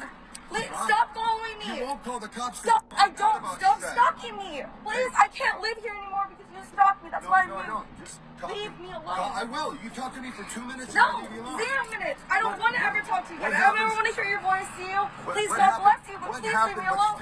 Please leave me alone. Stop following me. You won't call the cops. Stop. I don't. Stop stalking me. Please, I can't live here anymore because you stalked me. That's why I moved. Leave me alone. I will. You talk to me for 2 minutes. No, 0 minutes. I don't want to ever talk to you. I don't ever want to hear your voice, you. Please, God bless you, but please leave me alone. Please leave me alone. Stop. That's okay. And everybody outside your club weirdo thinks like these guys. Leave me alone. I don't want proof of this. Please leave me alone. Hey, men. Leave women the fuck alone. When they're in public, when they're doing anything, you don't have the right to their attention. You don't have the right to step into their personal space. You don't have the right to them. Especially if they're making it very clear they don't want to be talked to. But even when they're not, unless a woman is giving you enthusiastic and continuous body language and signs that she wants to talk to your ugly dumb ass, then leave her the fuck alone. Find a date a different way. Okay? It's not clever. It's not cool. It's not cute. It's garbage. It's absolute garbage behavior, and you're a garbage person if you do it. I don't care if it's in public. It doesn't fucking matter. You don't have the right to her, and you need to leave her alone. And this is Bacon. That's okay. Leave me alone. Please. Just talk to me for 2 minutes. First, let me say that I'm happy that the lady in this video is okay. Second, let me break down what rape culture is. Rape culture is the fact that that man felt that he was entitled to some of this woman's time just because he said, let me talk to you for 2 minutes. Doesn't matter if it's 2 minutes, 5 minutes, 20 minutes. If she said no, no means no. Rape culture is the comments that she has on her video about how she should have just spoke to him or dressed differently. Rape culture is me taking the heat for calling out other men for their terrible behavior. Rape culture is trying to explain stuff as, oh, it's just locker room talk. No, it's not locker room talk. You should talk the same way wherever you are. We all know that rape is not about sex, it's about power. So for you to force yourself on somebody, even if you're just talking to them, is disgusting, dude. Okay, in a civilized society, we don't put up with gender discrimination. I will not talk to you. Fuck you. How dare you even ask me? I said no. I said no. How dare you? He's typing in my phone. Let's talk. No. I said no. Fuck off, weirdo. You leave me alone. You know, you've bothered everybody in Oklahoma for a decade, and you get told on, and nothing else. Rejected and told on. Fuck the hell off, weirdo. So, I define how I see you, and I define how you make me feel. We don't put up with misogyny or gender discrimination at all. We don't put up with racism. We don't put up with any discrimination at all, TPD. We don't put up with it. So you didn't do your job. Somebody else is doing it for you. I'm sorry that hurts your feelings. Stop being meter maids. You know, we have another pullover plan in Rogers County this time. We wrote that down. We got that duly noted for the docket. I guess they talked to the judge about it. Again, they're going to pull her over. Rogers County this time. From what they were talking about, we got on our intel. You know how we get intel? When Charles pisses everybody off, invading my privacy, contacting me, or taking my money. Or making a problem for me. What did he... We've said this for years. You invade my privacy, they invade yours. They got a court order. You just have a weirdo problem. You make a problem for me, they're going to make 20 for you. So, you know, don't complain you asked for it. That's what the guy said today. He didn't do his research. This person is not somebody you want to do this to. She knows he's sold her. Yeah. And he still thinks he can do it. She said no. You can't push people to do that. It's illegal to do that. But I'm going to tell you something. These guys are outthinking him by far. And she's way ahead of him. She's quoting him. He's not quoting her. She's got his people's names. She's got his code words. It's not the other way around. Until he gets a grasp on reality and quits sitting around in daydream land, you know, nothing's going to change. His conduct is very offensive. He's demented. He's offending people. Nobody's going to get all warm and fuzzy going, oh, yeah, I sent her off to be raped.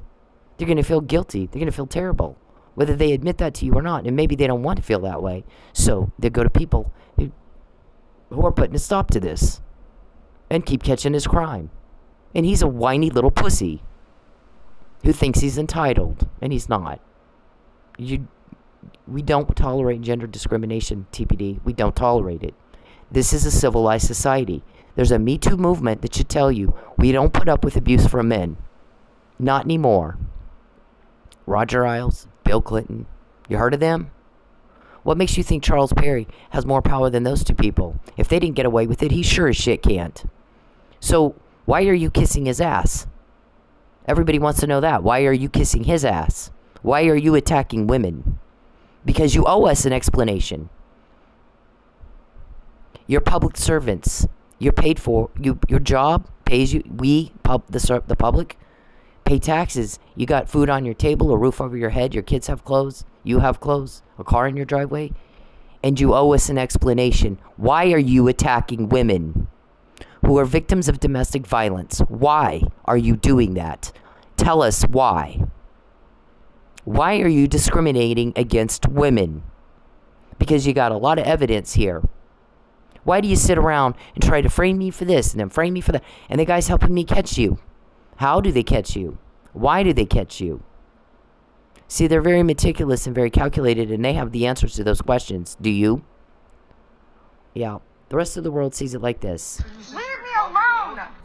Please! Just talk to me for 2 minutes. First, let me say that I'm happy that the lady in this video is okay.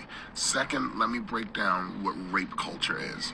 Rape culture is the fact that that man felt that he was entitled to some of this woman's time just because he said, let me talk to you for 2 minutes. It doesn't matter if it's 2 minutes, 5 minutes, 20 minutes. If she said no, no means no. Rape culture is the comments that she has on her video about how she should have just spoke to him or dressed differently.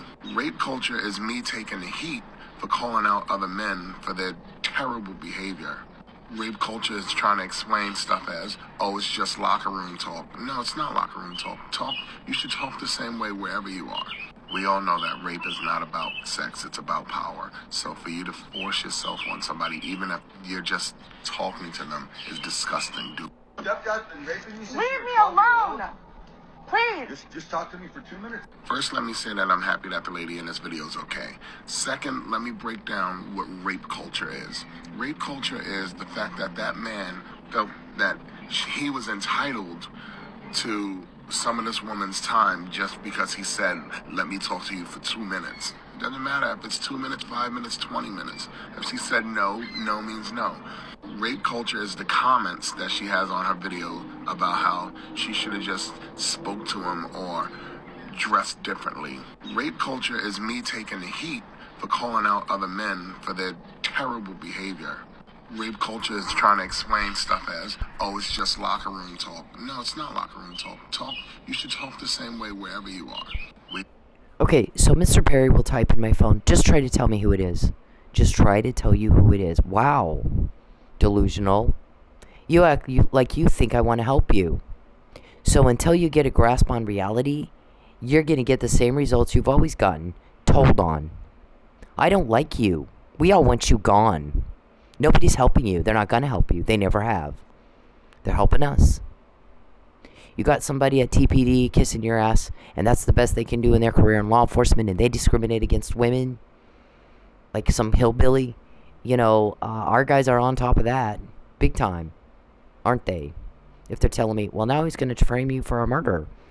Only the person that actually did the murder is bigger than you, quite a bit bigger than you, the witnesses said. Has a different color hair and darker skin.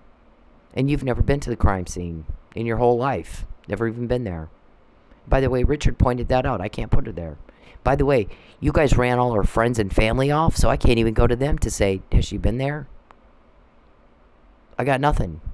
So I don't know that, and you're dealing with somebody that's taken a college course on forensic science and was raised by cops. So I don't know what, did you do your homework there? No, you didn't. So it's not working out. And you get caught when you do it to me. We find out beforehand. I'm not saying this after I'm in jail and this is an afterthought and I'm just trying to explain stuff away. I'm telling you now beforehand, you were recorded talking about framing me for a murder. You, Charles, said you framed me for some kind of identity theft. Whose identity? I don't even know whose identity that you say I stole. Okay? Tell us all that. Tell us all that. You guys probably already have it. Maybe they wanted to let you tell on yourself this time. So, I mean, they're very methodical and calculated. Everything they do, there's a reason they do it. And when you traffic somebody and they find out beforehand, oh my God, he just typed in my phone, I did traffic you. Yep, and we just said that, did we not, dum-dum? I think we did about 100 times. You're caught. It's life sentence. You're about to find out the hard way what that looks like. Life sentence for you for trafficking people per count. We get the help with the information. You get told on. Don't mix that up. Don't make more of a fool of yourself than you already have. Don't embarrass yourself more than you already have. If he doesn't get a grip on reality, nothing's going to change. Nothing's going to change. This guy has been caught every day trying to do one thing after another to cause her a major catastrophic loss. And he acts like he's not caught. He acts like he's not caught. So until he gets a grip on reality, nothing's going to change. That's the first problem. Second problem is he's stupid and does knee-jerk reactions. Second thing is he didn't do his homework and he didn't do his research, and the people he's up against did. So he's in trouble right there. And guess what? You can tell him all this stuff. It's going to go right over his head. He won't understand a word of it. He's got a mental illness, so he will have no idea what you're talking about. We all know that rape is not about sex, it's about power. So for you to force yourself on somebody, even if you're just talking to them, is disgusting, dude. Leave me alone! Please! Just talk to me for 2 minutes. First, let me say that I'm happy that the lady in it. He's happy she's okay. A lot of people are happy when I'm okay. A lot of people have told our guys, we have watched that girl blow through his obstacles and blow through his crap and get shit done like nothing. Like it's nothing. Cuts through the obstacles like it's not butter. And it blows our minds. We're amazed at what she can pull off. We can't wait to see what she can do when he's finally gone. Finally gone. We want to see her have a happy life. We want to see her be successful. We want to see her have money. We want to see her happy dating whoever she wants to date. And Mr. Perry be gone. And no longer here to just bother and cause problems and bother and cause problems and bother and harass and cause one problem after another. And just the bitch is gone. We're sick of being lied to. We're sick of him, making promises he can't keep. We're sick and tired of him, his cruelty and his weirdo we're all sick of it. Why is he even here? Yeah, we hear it all the time. But see, you don't get to know. We get to know. You don't get to know. Yeah.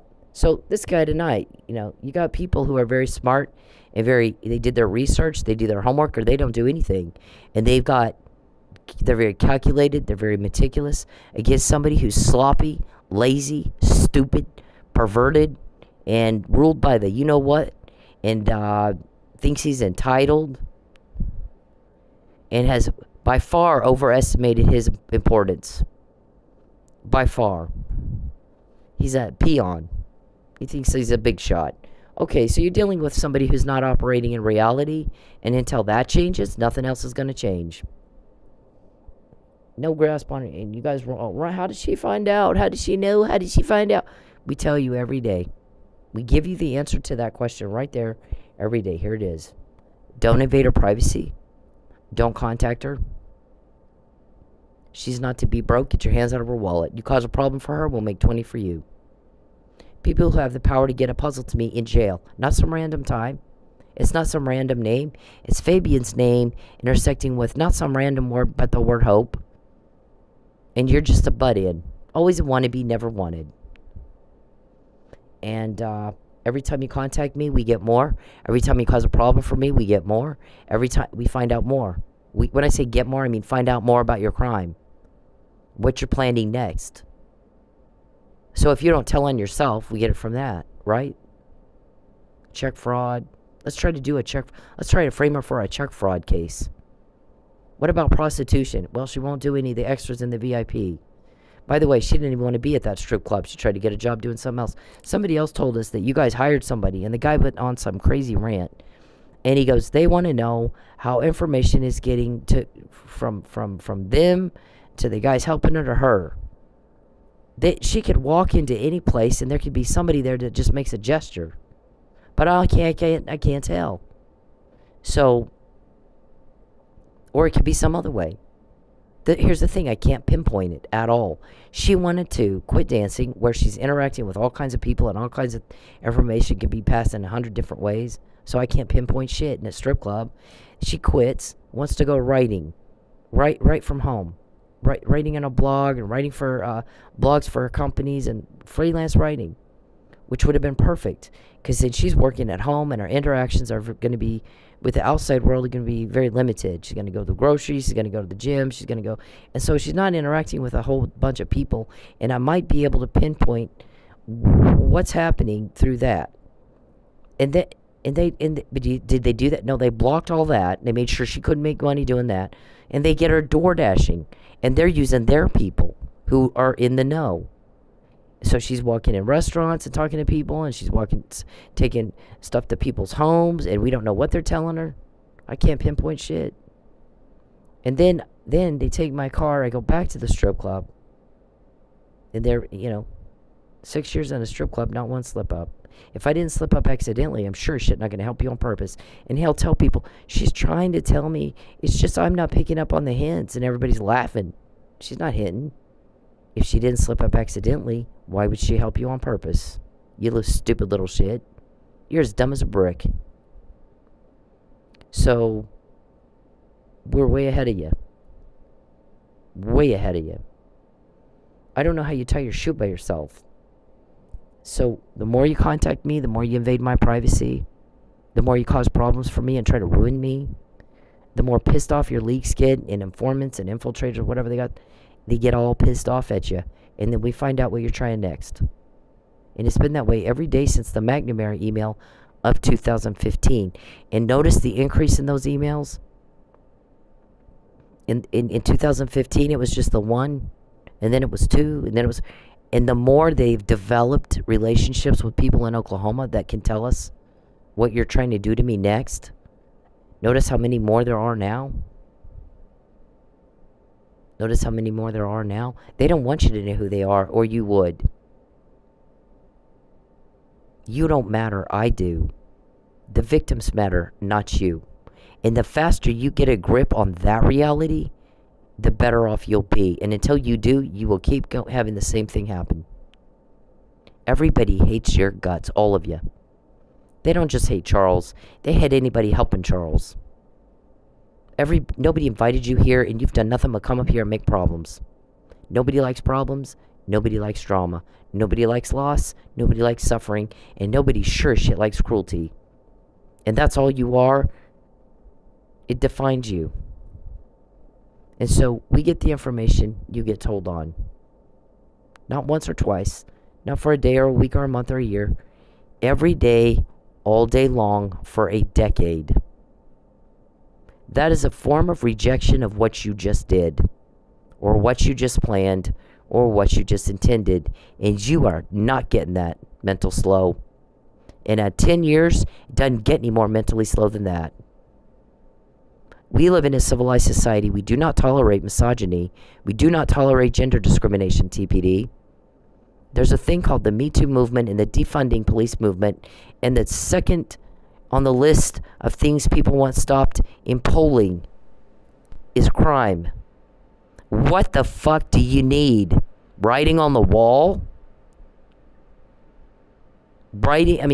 People don't... Defunding police was about police discrimination and corruption. And covering up shit that you should have dealt with the right way the first time it happened. I don't think defunding the police is the answer. I think the answer is get rid of there's good and bad in everything. Good and bad doctors, good and bad hairdressers, good and bad waitresses, good and bad everything. Get rid of the bad and get more good. Police yourself. And if you can't be a cop that relieves suffering caused by crime, do you trust police will show up and do their job for you if you call them? Most people these days say, no, I don't. In fact, I don't call them. Why bother? Most stalking victims don't report stalking because they don't trust police. We'll take care of the problem for them. They're not going to show up and do the job. And TPD, you have failed. I don't care what bullshit you tell yourself, or you go in and you tell a grand jury trying to frame me and ruin me and smear me because you fucked up. Because they're a cop from somewhere else, they got a whole different thing. They got what you did. They know what you did. What are they going to do with it? What are they going to do with that? Have you thought that through? So, why is the best you can do in your career in law enforcement is be the bitch of a sex weirdo? That's the legacy you want to pass on to your kids. You know what my thing is? I don't care if my entire family never speaks to me again. I don't care. I fucking just don't give a shit. Not anymore. I used to, but I don't now. What I'm going to do, though, is make sure they get to live their life without you in it, Charles. Because you have been the bad thing that happened to everybody. You definitely didn't come up here and make everybody's life good. You made everybody's life a living hell. And you are hated and told on and despised and told on and rejected and told on and hated. And you've asked people to give up their morals and their values and who they are and what they believe to be your bitch. And if they don't have the courage to tell you no, I do. I do. I do have help.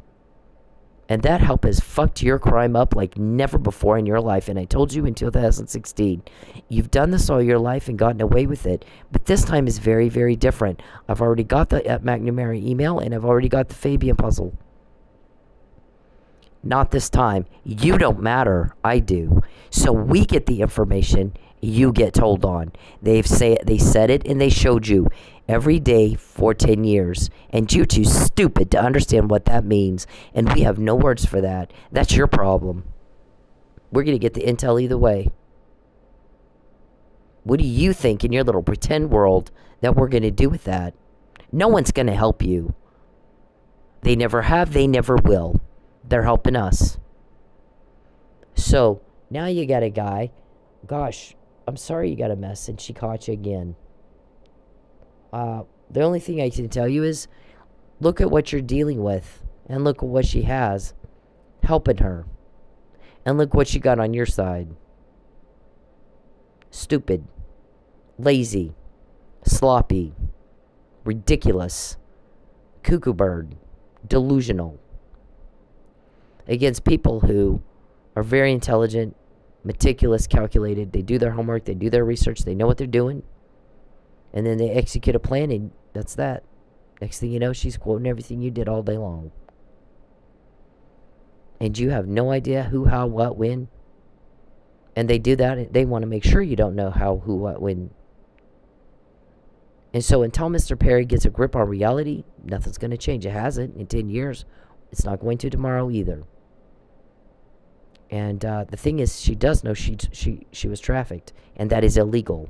And it does come with a life sentence. So when are they going to do that arrest? And he gets up every morning in a new world. And we all laugh. What a dum-dum. So easy, it's not even fair. So we got that conversation, and the guy's like, the advice was wonderful. But Charles is too dumb to understand it, and nothing's going to change. He won't understand a word he said. He never does. People have sat him down and explained things to him, and explained it. Cynthia's explained it, and it just goes right over his head.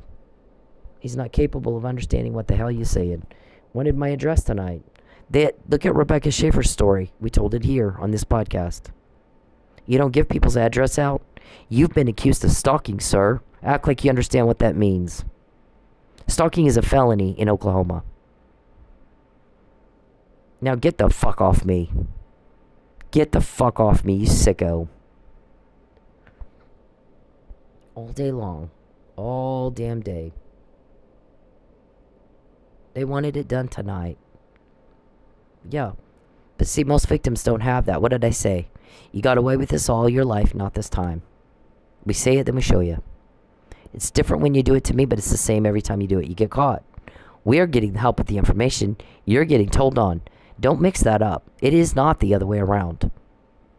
It is not the other way around. And you act like you forget that. I wouldn't forget it again if I were you. Everybody's sick of this, and everybody hates Charles. And you need to write that down. That's reality. Get a grip on that. Nobody's going to feel all warm and fuzzy because they sent me off to get raped every day. So they've turned against you.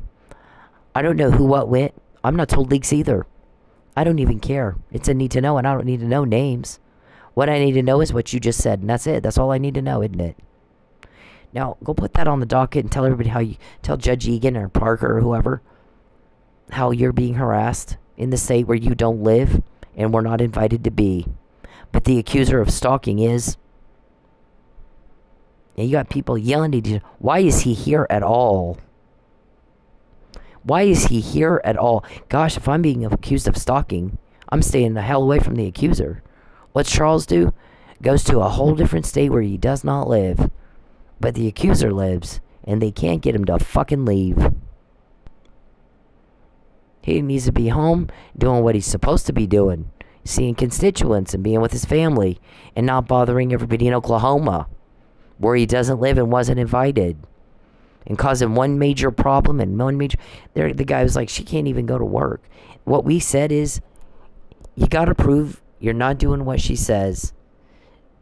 And yet that girl can't even go to work. And every time it costs her money because she can't go to work, they take it out of your hide with intel. Intel they're going to use to put you in jail. Life sentence per count. And you're too dumb to get it. That's what they're doing. That is exactly what they're doing. So, we need her to be able to go to work, and you don't mess with her at work or anywhere. You don't need her address. By the way, she says you're voyeuring her. You seem to know a lot more about her than you should. So my guess is you got the address. You are a stalker. You know who doesn't have it? Steve Massengale. You know, he doesn't care. He's not stalking me. Why are you? He said, I would want to avoid all appearances that I'm stalking. And what does Perry do? Does everything on the planet to make it easy to prove he's stalking as fuck. Anybody can prove it. He's made it easy. Yeah. And people are sick of getting lied to. That's another reason you have leaks. It's cruelty. People don't like your cruelty. People are sick of getting lied to. And people are starting to go, gosh, she's got a lot of power behind her. And these people are senile. So I'm done with them. They're headed down a rabbit hole, and I'm not going with them. So you got more leaks because of that. There you go. So we got all this today. Mr. Perry, when you contact me, we always get more.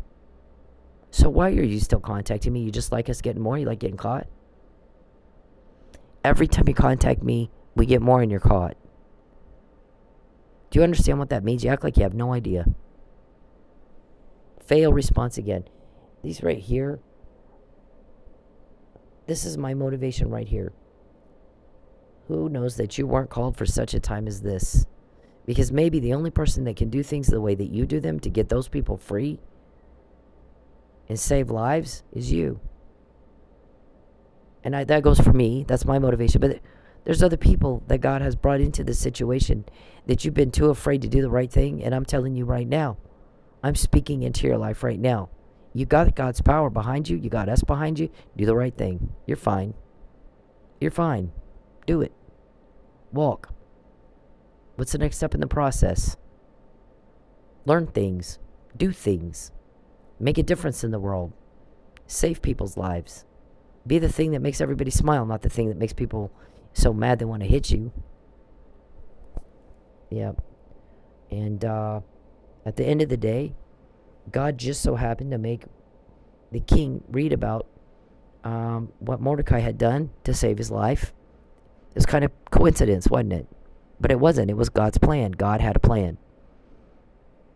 And he ordered the sequence of events in such a way that the king would read about Mordecai saving his life on the very night Haman had planned to murder him on the pole that he built. And he ended up, Haman did, and being impaled on the pole he built for Mordecai the Jew.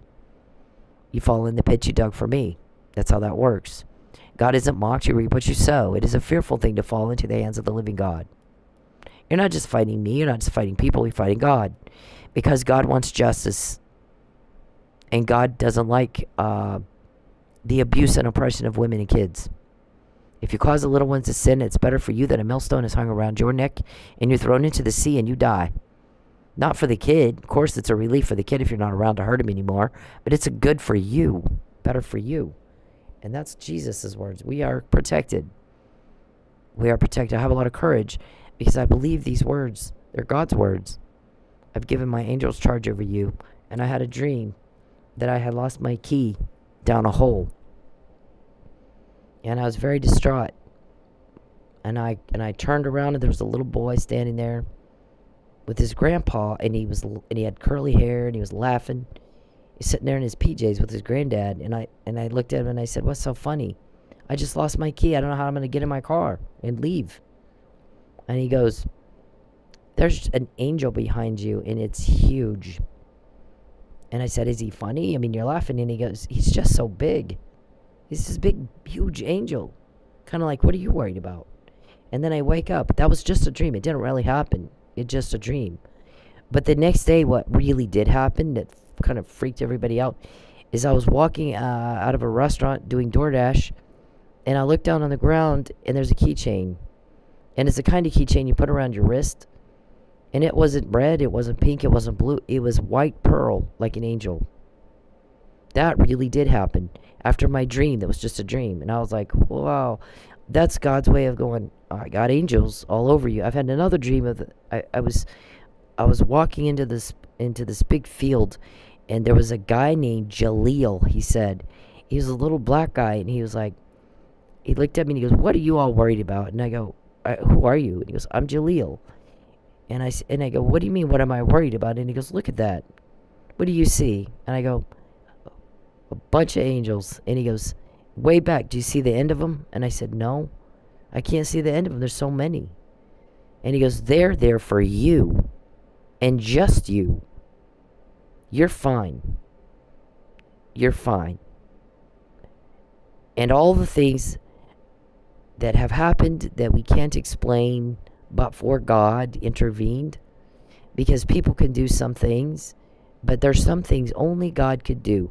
One thing only God could do is allow a man who is a monster to get a mental illness called Huntington's disease after he tried to make me look crazy. I'm not stalking her. I'm always in Oklahoma, but I'm not stalking her. She's just crazy. We need to try to make it look like she's crazy. And God's like, watch, I'm going to cause him to fall in the pit he dug for you. Watch.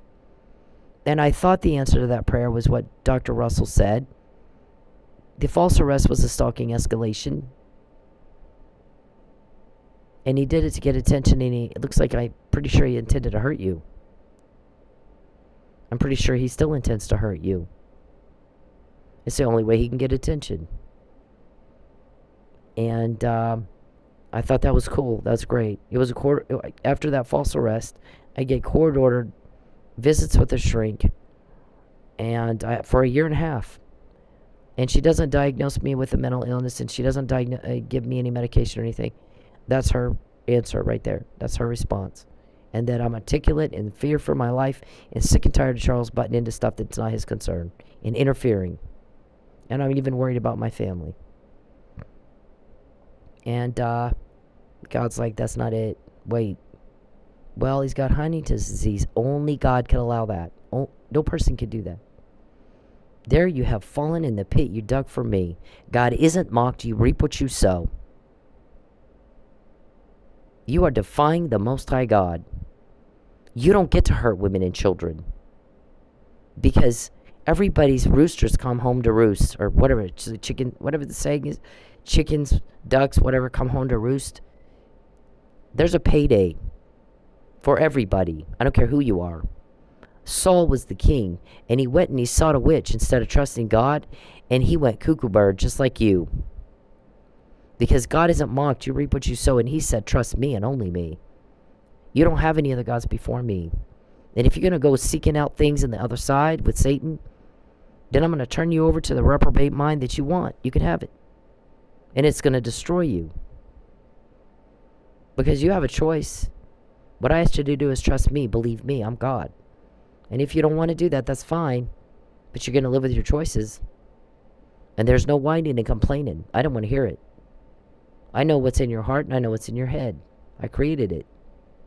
And there's no lie that you can tell me that I don't already know what the truth is. You're not going to fool God. You're not going to manipulate God. So you either believe him or you don't. And if you believe him, you don't go seeking out a witch, Geppetto. And I heard Geppetto, even Geppetto said, I can't get through to her. I'm doing all these curses to try to make her change her mind, and I can't get through. Because she's surrounded by a bunch of angels. They won't let me through. I even felt one push me back.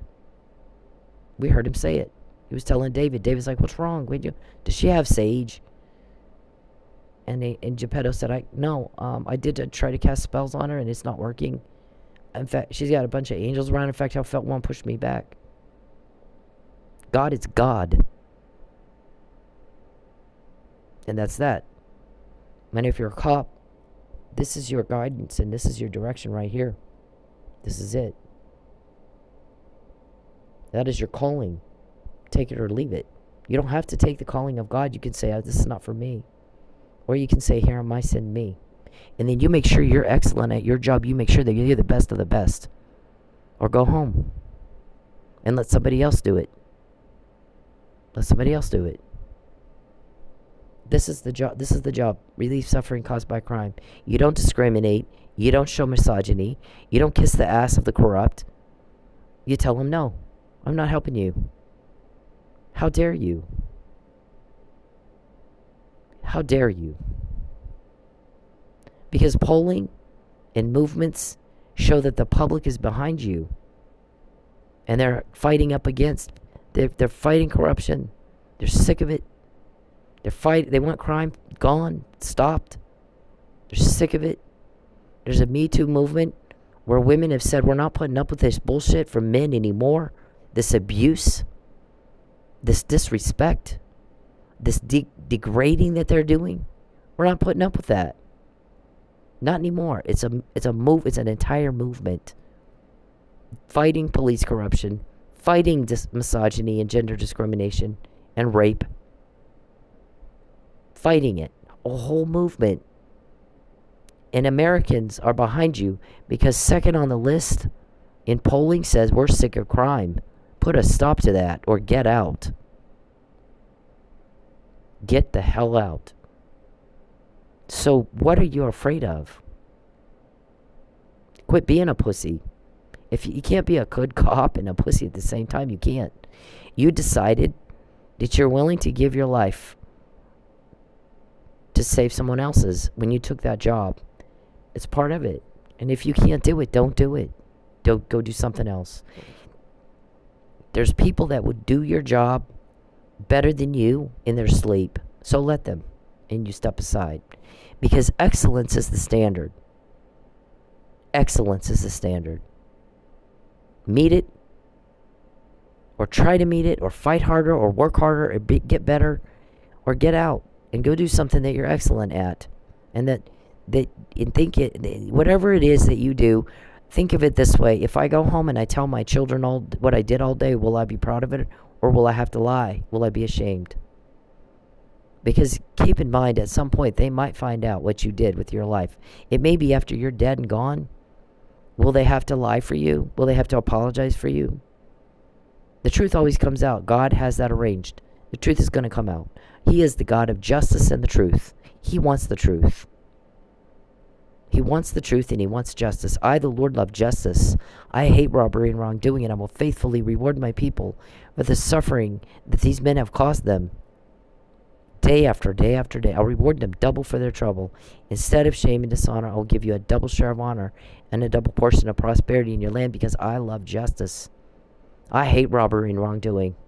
And I'm going to reward those who've suffered at the hands of people who caused robbery and wrongdoing. I'm going to do it. That's God. He always keeps his promises, and it's never the way we think or when we think, but he'll do it bigger and better than we can imagine. And that's the God that I know. I've seen him do it over and over and over and over and over.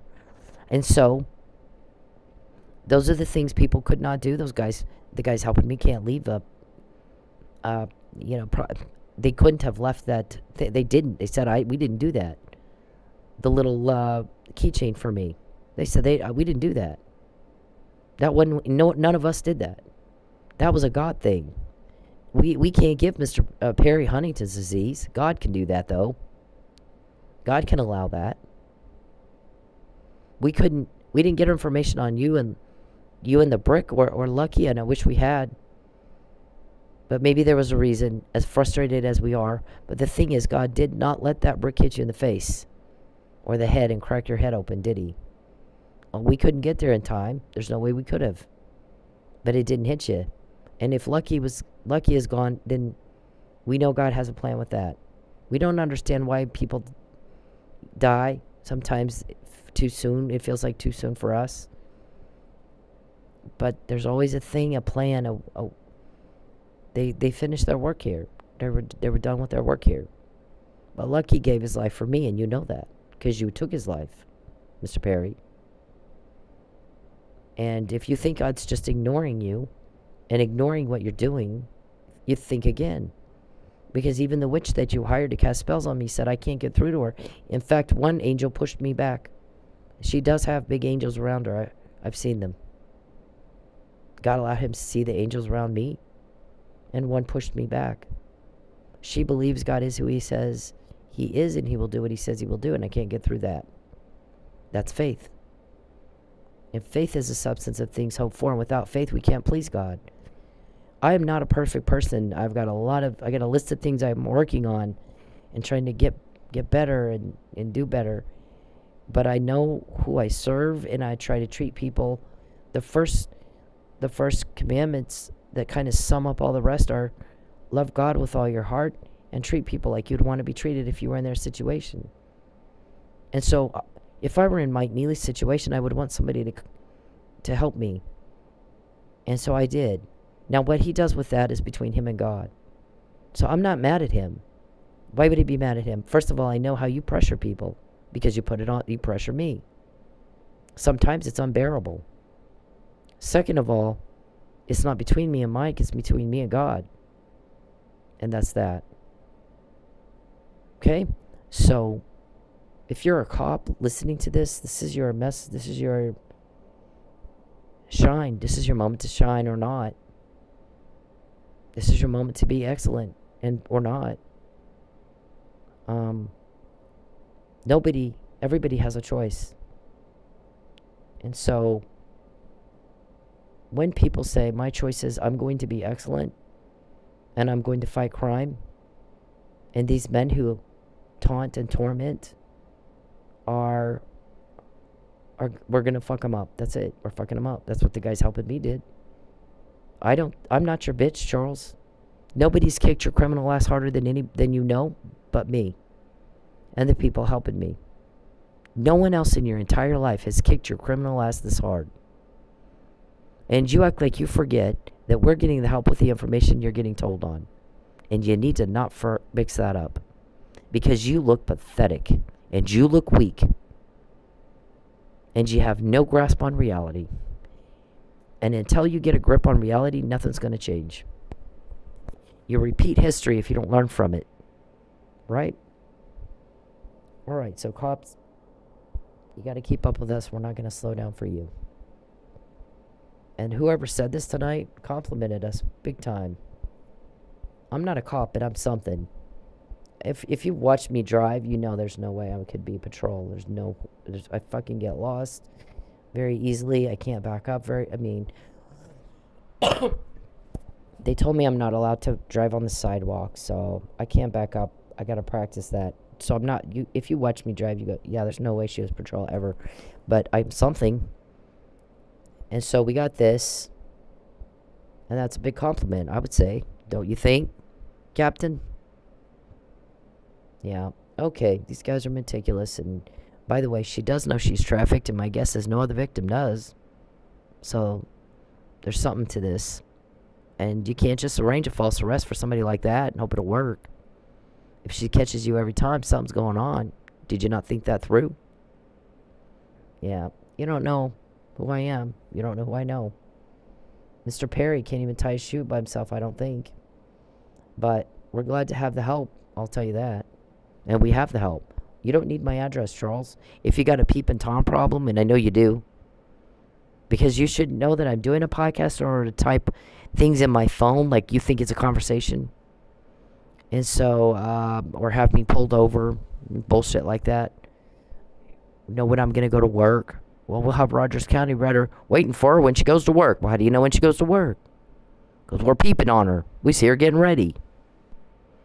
Yeah, so you have my address. Because you're a stalker. And you're a creepster. And everybody hates you because it's creepy. You're making people mad with that. Creeping people out. And you don't seem to understand that. That stuff is illegal because it's very offensive, it's inappropriate, and it's creepy. And that ought to embarrass the hell out of you. And if you were smart, it would. Yeah. Alright, so I'm pretty much done. Oh, I gotta do the disclaimer. Alright, so here's my doctor stuff right here. What she said is it's a stalking escalation. And this is the letter where she says, okay, look at the date on the letter. July 2017. Found Miss Ortiz to be intelligent, articulate, and honest, and focused on her case, and sees Mr. Perry as an interference in her life. A butt-in. And she's often frightened what he'll do next. What threat will he carry out next? When someone's made a threat to false arrest you, which you lose your home, you've got a mugshot now. You got an arrest report. I never had an arrest before. You know, an arrest pop. Somebody runs my background, it's going to show up that I had an arrest. And I didn't commit a crime. I was acting in compliance with the law in the state where I live, and they knew that.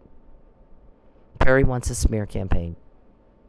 Perry wants an affidavit signed that's a lie. Perry wants money. Perry wants... Somebody said, if I hear one more time what Charles just wants and Charles just needs, and I even have to hear his name, I'm going to hit him myself. I think all of Oklahoma is sick and tired of hearing that. And I don't think he understands that. We're all sick of hearing it. He needs to get his shit and get home to his family. And go do what he's supposed to be doing. And then he wouldn't need a lie, would he? Yeah. Okay, so there's that. And then we have, there's Mike's case. You got to do the right thing because it's the right thing to do. Mr. Perry, I'm not told who your leaks are. Fuck off. And don't ask me questions. When you contact me, you don't get answers to your questions. You get told on. We get answers. Do you just like getting caught? Fuck off, weirdo. Fuck the hell off. Okay, you got a lot of nerve asking me for help. Fuck the hell off, weirdo. Here's the disclaimer. And the audio you heard earlier was connecting the dots with police explaining what you're supposed to do when you get a stalking report. Yeah. And how the more and more stalkers are using technology to stalk. As it's become available, it makes it easier. Webcams, voyeur cameras, hacking phones, cloning phones. And human traffickers really do that bad because they put they think that they just decide, oh, we're going to make that person our slave. And then they start trying to make him the slave. When they do it to me, a lot of things have backfired. So, yeah. And we're like, yeah, well, you know, you got to do your homework first. And you didn't. So, we think that's funny as hell. It's so easy, it's not fair. Leave me alone. I don't want proof of this. Please leave me alone. Hey, men, leave women the fuck alone. When they're in public, when they're doing anything, you don't have the right to their attention. You don't have the right to step into their personal... No, you can't use Oklahoma taxpayer-funded resources to facilitate trafficking delivery of a human trafficking victim, Mr. Perry, so you can make a personal profit, and you're caught. Just so you know. Space, you don't have the right to them, especially if they're making it very clear they don't want to be talked to, but even when they're not. Unless a woman is giving you enthusiastic and continuous body language and signs that she wants to talk to your ugly dumbass, then leave her the fuck alone. Find a date a different way. Okay? It's not clever. It's not cool. It's not cute. It's garbage. It's absolute garbage behavior, and you're a garbage person if you do it. I don't care if it's in public. It doesn't fucking matter. You don't have the right to her, and you need to leave her alone. And this is Bacon. That's okay. I don't care. Leave me alone. You want. I don't want proof of this. Please leave me alone. Hey, men, leave women the fuck alone. When they're in public, when they're doing anything, you don't have the right to their attention. You don't have the right to step into their personal space. You don't have the right to them. Especially if they're making it very clear they don't want to be talked to, but even when they're not. Unless a woman is giving you enthusiastic and continuous body language and signs that she wants to talk to your ugly dumbass, then leave her the fuck alone. Find a date a different way. Okay? It's not clever. It's not cool. It's not cute. It's garbage. It's absolute garbage behavior, and you're a garbage person if you do it. I don't care if it's in public. It doesn't fucking matter. You don't have the right to her, and you need to leave her alone. And this is Bacon. That's